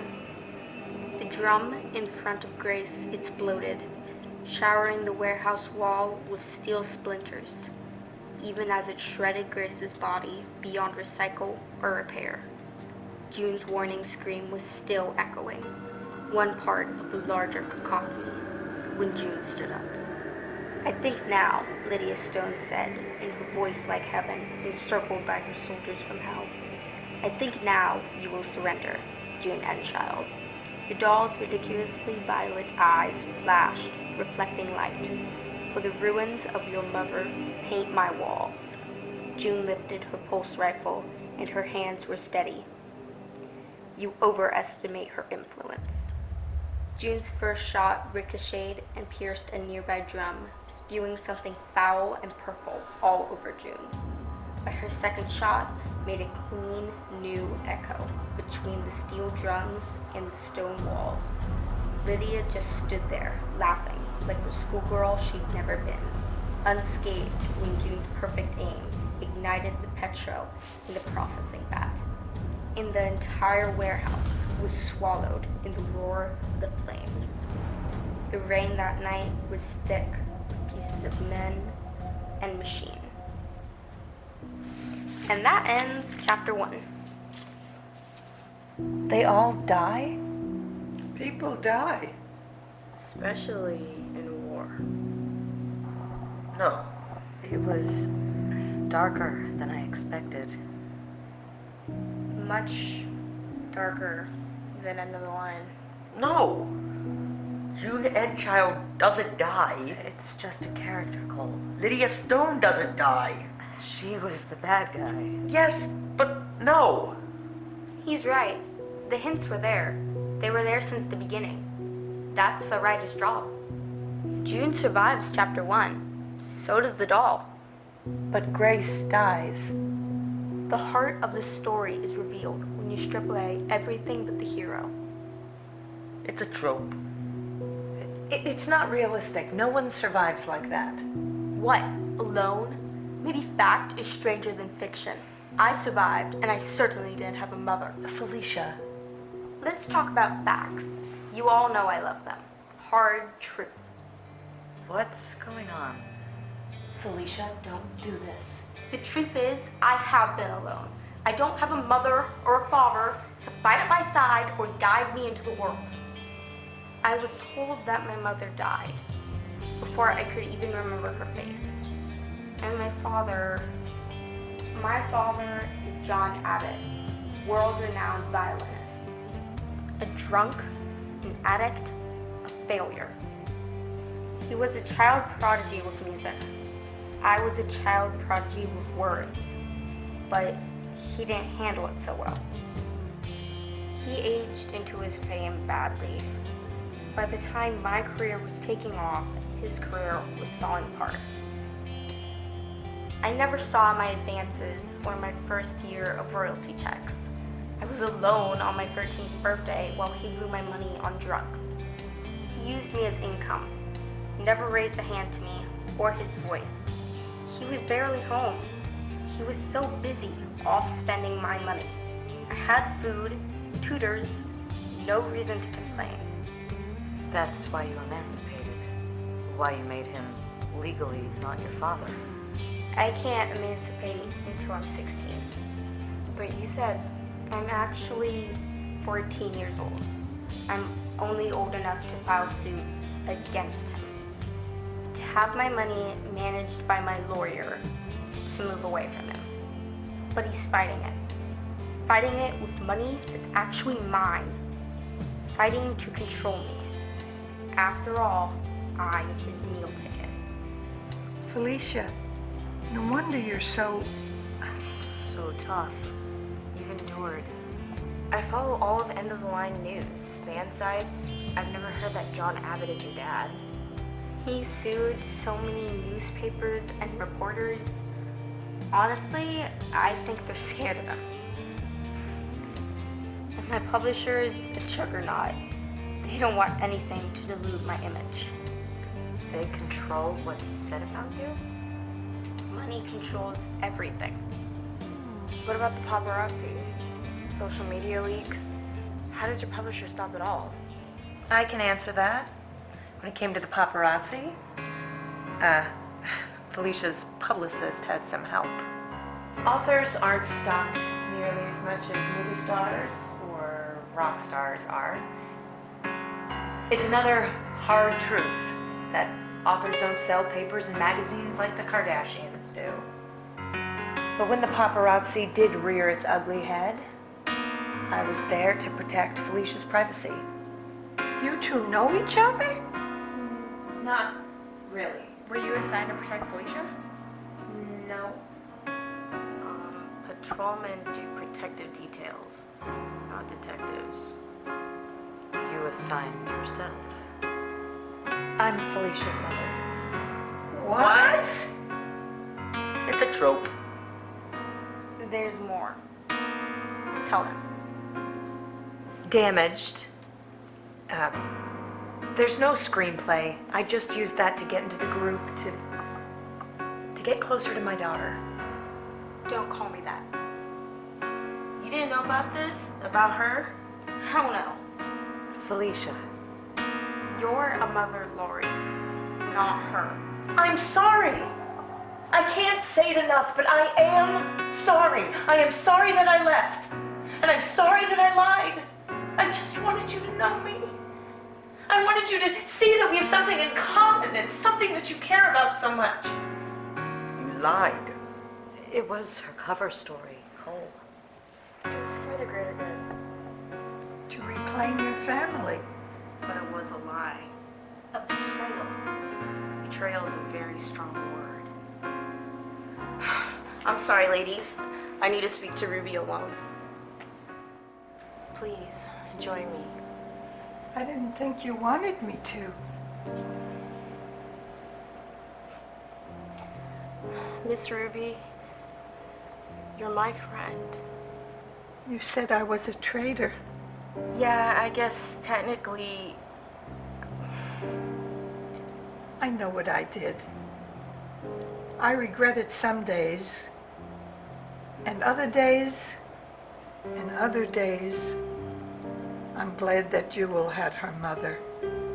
Miss Ruby, I believe we can be different people in different situations. Stress, danger, they bring out the best or worst in us. When deployed, it's imperative that soldiers act as one. It's literally a matter of life and death. We trust each other. We think and move as parts of the same whole. That's why I was devastated when one of my brothers betrayed me. Betrayed you to the enemy? In a way, yes. He turned me over to the enemy. Kathy, this brother soldier of yours, It happened stateside, just before our second tour. God, he was so drunk, so scared. We all were. Kathy, don't. Don't you dare excuse him. Even you sympathized with your soldier, humanized him in your writing. Jewel didn't know any better. He was young. He was Third Reich, Miss Ruby, a murderer. And your soldier, he was a rapist. Yes, he was.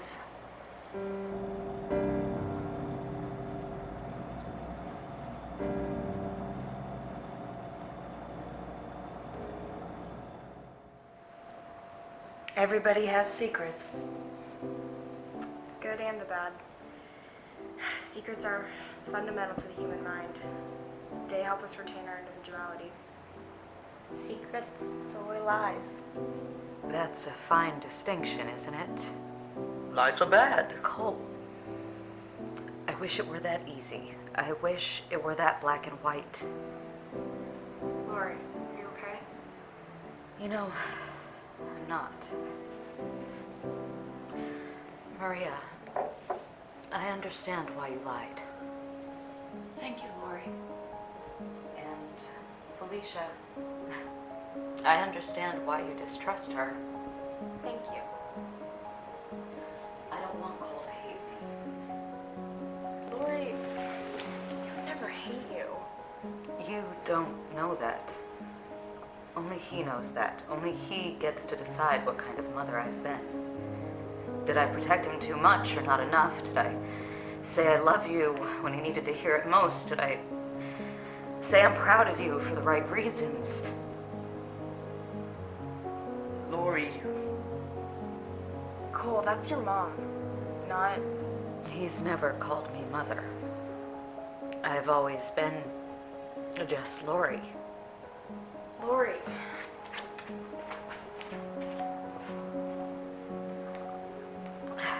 I'm sorry, Em. Lori, it's all right. It's really not. Cole, don't you think Ashley, maybe... don't.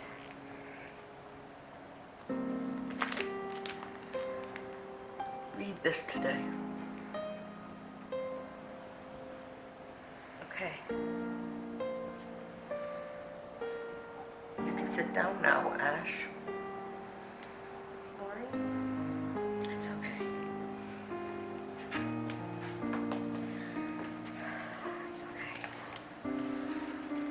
It's okay.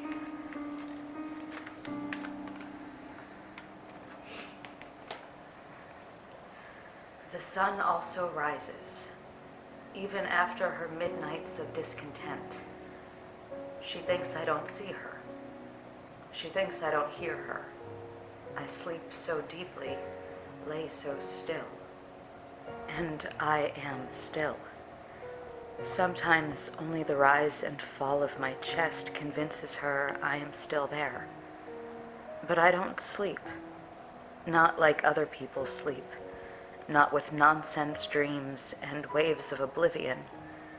Instead, I close my eyes and see everything. I quiet my voice and hear everything. The night is alive. Not with crickets and fireflies, not with foxes and nightingales. This is not the fairy tale she wishes for me. The night is the rush of silent hybrid sedans on the 4-lane just past our dirt yard, rushing to get somewhere else. It is the rumble of diesel-stinking pickup trucks hauling concrete, lumber, and hay, rumbling to get home. In my mind, I go out into the garden, the old tires filled with black soil. She wants to grow tomatoes and peppers, basil and pineapple mint, but she's afraid of the exhaust from the road. She thinks it rolls into the yard like a toxic phantom. Instead, she grows roses, her own briar of beauty and thorns. And this is where she goes at night. This is where she kneels, where the dirt yard is hardest, packed down by years of prostrating herself. The place she does obeisance in both reverence and submission to life, to fate, to me. The window is open in case I call to her.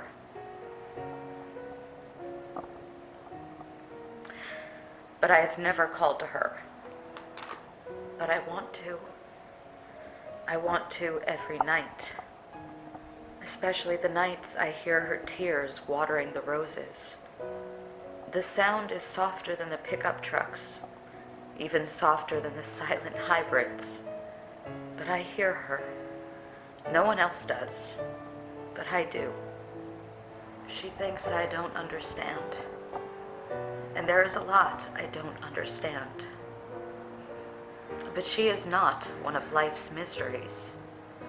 She is never confusing to me. She is common sense. Even when we don't agree. I see her side. I see her love me. I am So lucky to have her, because the mothers in stories are changeable, both good and evil, selfless and selfish. But she is not an archetype. She is Lori. She is always Lori, and she is always enough.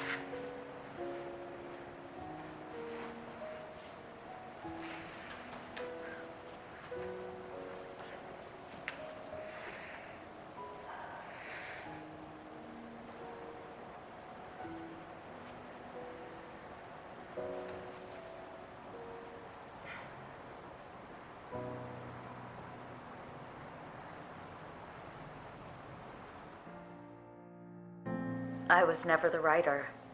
I just wanted to protect Cole. I wanted to know if it was safe. Did he have a chance as a writer?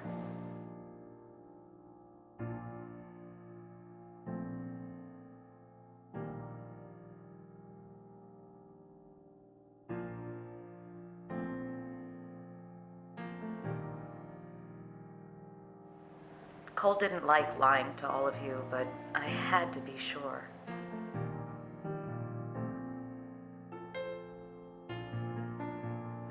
He's ready now.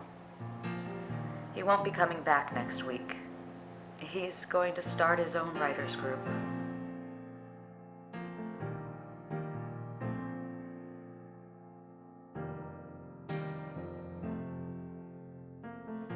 You know, for guys.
In the beginning, everything takes forever.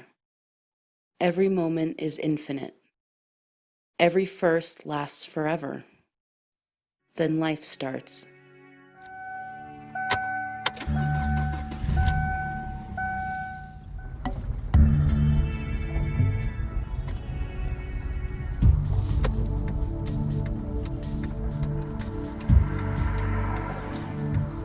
And it picks up speed.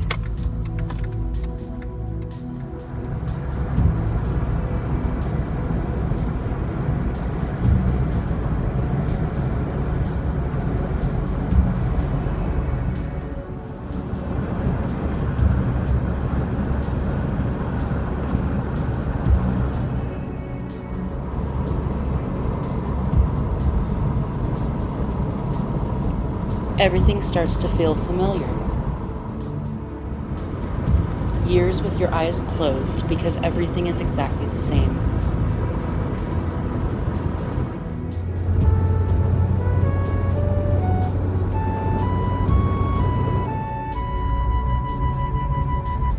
And finally, you get nowhere new because you get nowhere at all.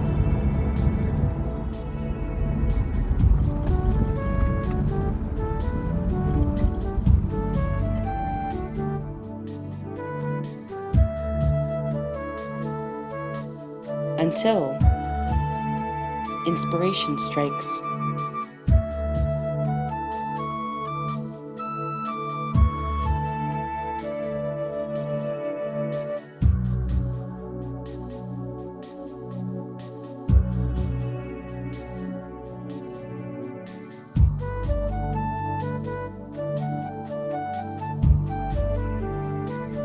And strikes again.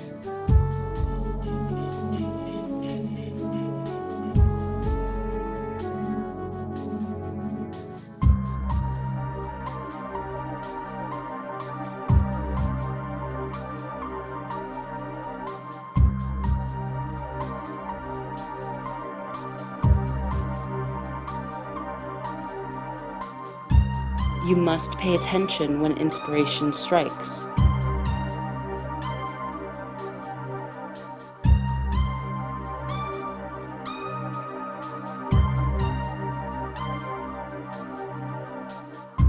Are you paying attention?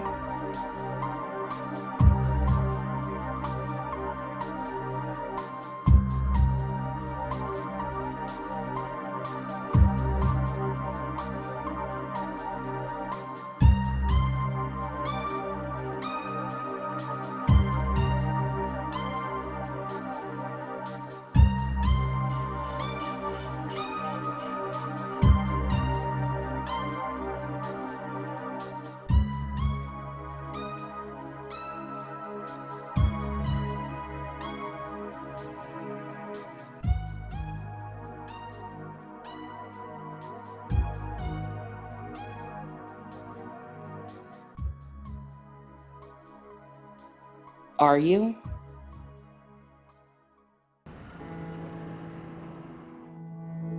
I'm not entirely certain how to begin this.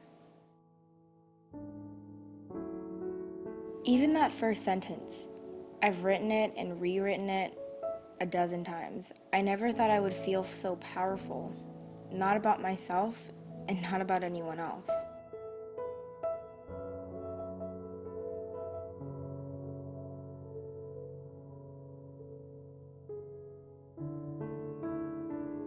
I've always known who I am, and I've always known what's expected of me. My father is a good man and a pastor, the best kind. I think he's always known. He was the first person to call me Ash, as long as his daughter Ashley was beside him every Sunday at service.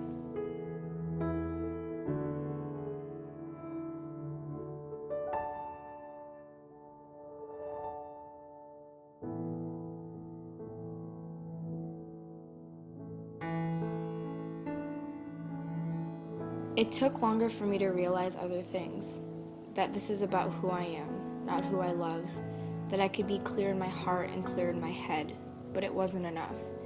I had to bring that clarity into my world.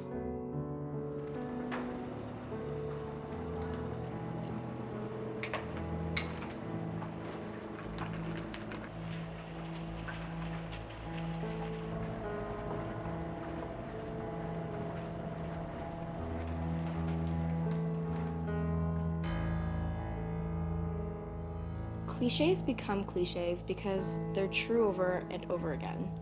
I had to love myself enough to be myself.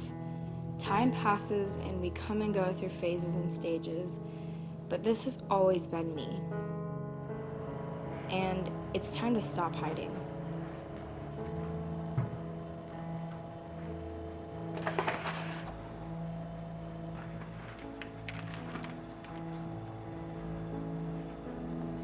And I think the person I've always been is a good fit for the person you are.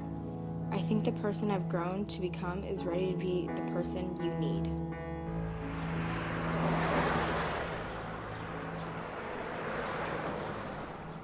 Is it too arrogant of me to say, I think I understand you?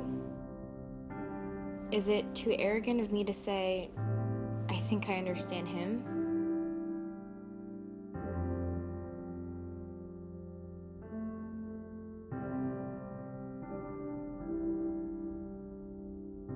I might be wrong. I might know nothing and have everything to learn. But I want to. I want to stay. I want to stay like you have.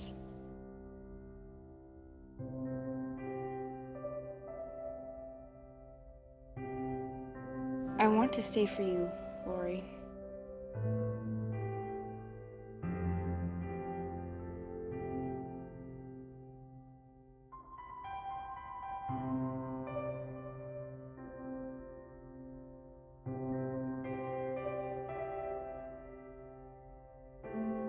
I didn't need the world to fall apart to find myself. I just needed to fall into place.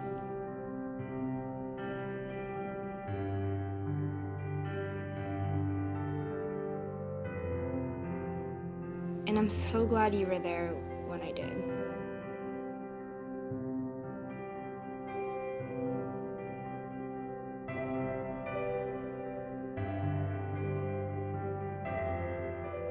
I'm so glad that when I fell into place,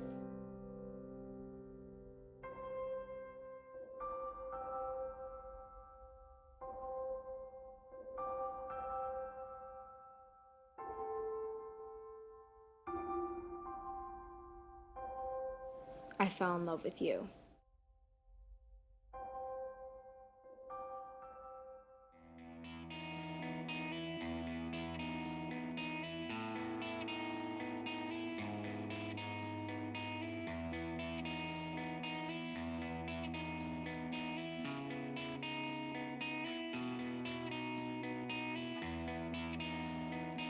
June Enchild had never been alone. Not that she was afraid. She had seen every horror this world could throw at her since before she was even old enough to spell apocalypse. Nothing scared June Enchild. Not the dark, not clowns, not even dolls.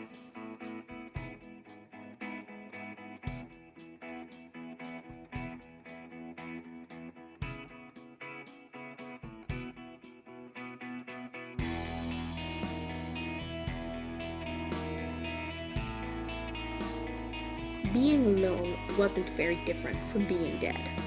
After all, it was quiet. It was still. Nothing happened really.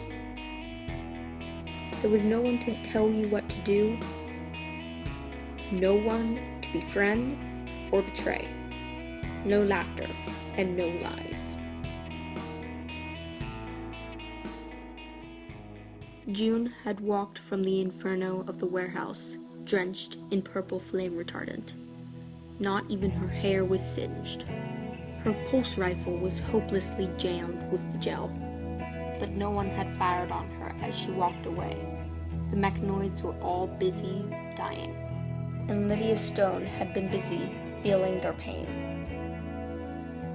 It was ugly, the things she had done. She had known exactly what would happen. That the doll would be immobilized with the chaos of sensations, her soldiers dying all around her, broadcasting their pain into each of her immortal cells. Everything about June was premeditated. Everything about June was 2 steps ahead of everyone else. If someone had told her her mother would be dead today, June would have agreed. But warfare was ugly, and warfare was premeditated.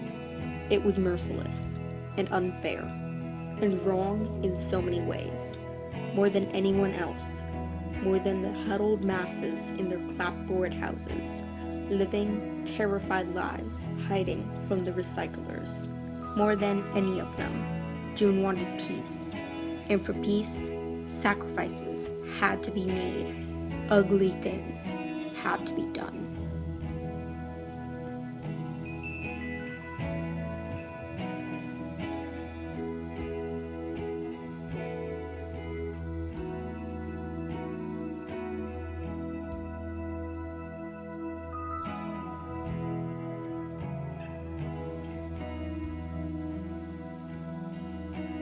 And more than anything else, June couldn't be afraid to be alone. Because the moment she was afraid, Lydia had won. The moment her heart surrendered, her body would follow.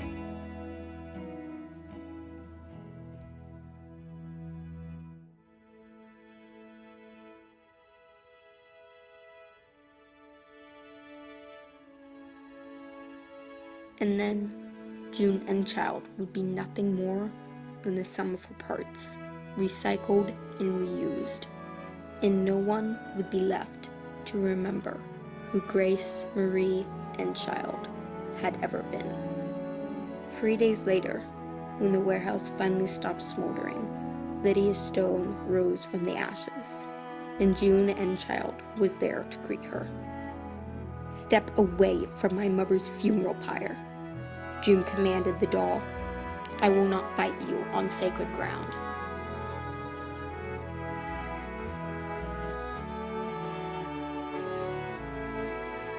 And June wasn't afraid to face the enemy alone.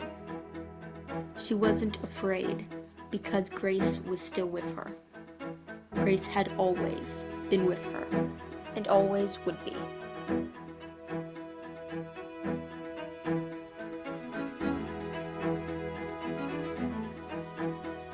Grace was in June's cells, in her blood, in the color of her eyes, in the way she tilted her head when she was angry. In her love for chocolate, so rare and delicious. Whether or not June liked it, whether or not June needed it, Grace was part of June, and that connection was more immortal than any doll would ever be.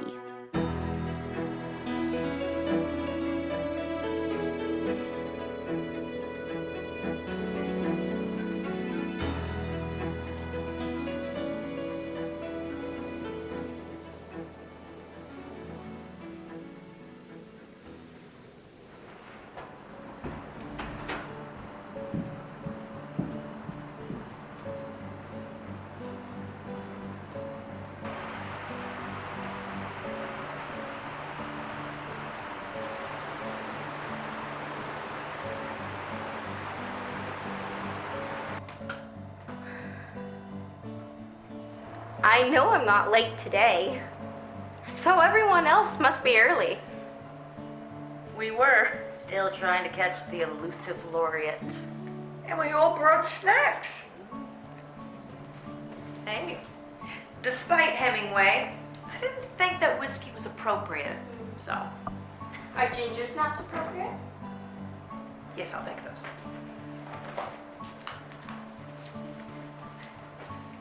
Ash was here before any of us. He left sparkling juice and cookies. And a rose for Lori. He's such a gentleman. Where is Ash? Is Cole really not coming back? They started their own writers group. Gonna share? No, Felicia bought these for me. I had Ash over for dinner last week. He and Cole worked out all the details for their writers group. They're gonna meet on Mondays, just like us. I'll miss them, but that's great news. I actually brought those for everyone. You're in a good mood today, Detective. Did you ladies patch things up?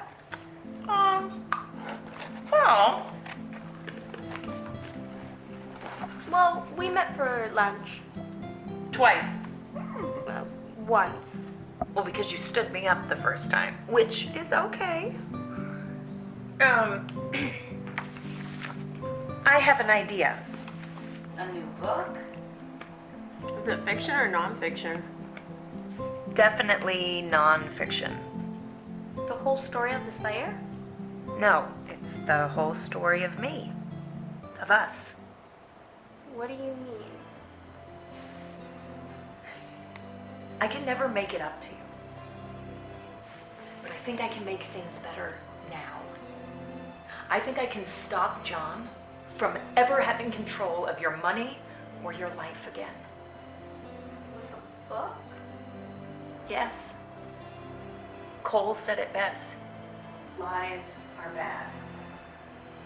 I'm gonna tell it all, Felicia. From the first day I met John to the day that I walked in through that door. I'm gonna tell the truth about how he treated me, and how he treated you, and how he's paid for control and compliance with your money. And if a publisher won't touch it, then I'm gonna post it free online, and it's gonna go viral before his lawyers can send their first cease and desist. If the world knows the truth, no judge will side with him. He'll be damned in the court of public opinion. What do you think? Do I have your blessing? I think you're going to turn my life inside out. Felicia, no. That's not necessarily a bad thing. So you'll help me then? You'll look over the drafts and you'll make sure I get everything right? Have your people call my people. I am your people. She certainly is, Maria. Yeah, a chip off the old block. So is someone gonna read or what? think Maria just touched on what Ruby and I want to share with you this week. Not being published. Don't get me wrong. Getting a publisher to pay for everything is great. I don't think Ruby and I want to be published at all. You don't want anyone to read your work? Would like to share our lives with all of you. That's enough for us. Your life? Yes. Like Kathy, I'm writing about myself. Just as a novel. Not like journaling. I know it was thinly veiled, but it feels good to say it. I was Jewel. Her childhood was mine. I'm the woman she grew up to be. We, Ruby and I, we write to connect all the different parts of our lives. Civilian and soldier, victim and survivor. We write for ourselves. You know? And we're glad to share it with all of you. But Do we have to be published to stay in the group? Are we still writers? Writing and publishing are polar opposites. We publish to pay the bills. We write to take a breath. We're writers because we're here, You are a remarkable young lady. says my mom. Oh, you're right. So I suppose I need to start writing. It is a writers group. Well, I do have some ideas. what genre? I love everything I've heard here. And I know I don't think about words the way that Cole does. That idea of escaping into a story. Buck Starbuck. It's a great example of an adventure novel. So I was brainstorming ideas, plots. All right, how about a young man who sees the world differently from everyone else, discovers he has special powers, and attends an incredible academy where he learns of his true destiny.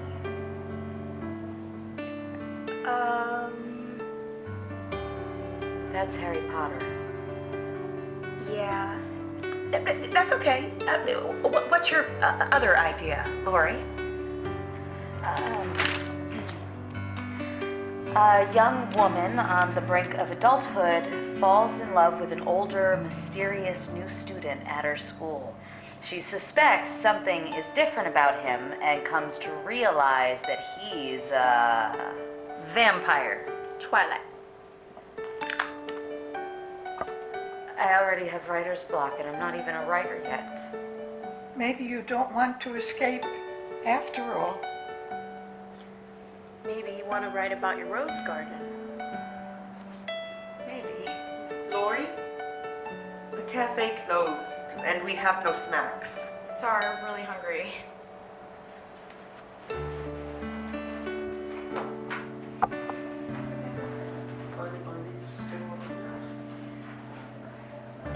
You seem deep in thought.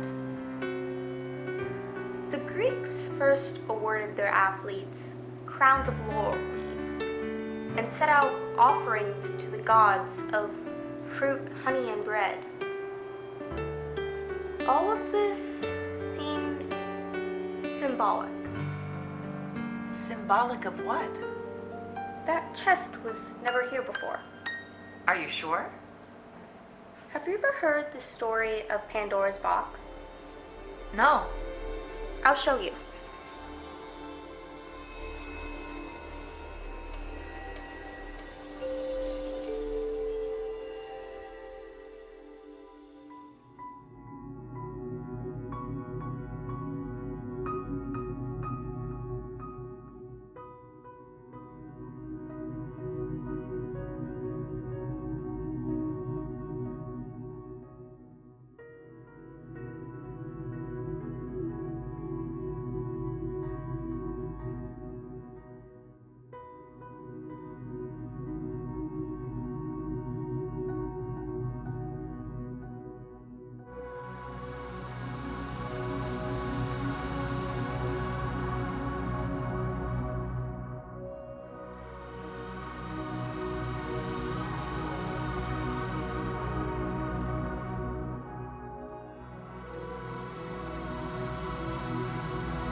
And the question is asked, are we the dreamers or the dreamed?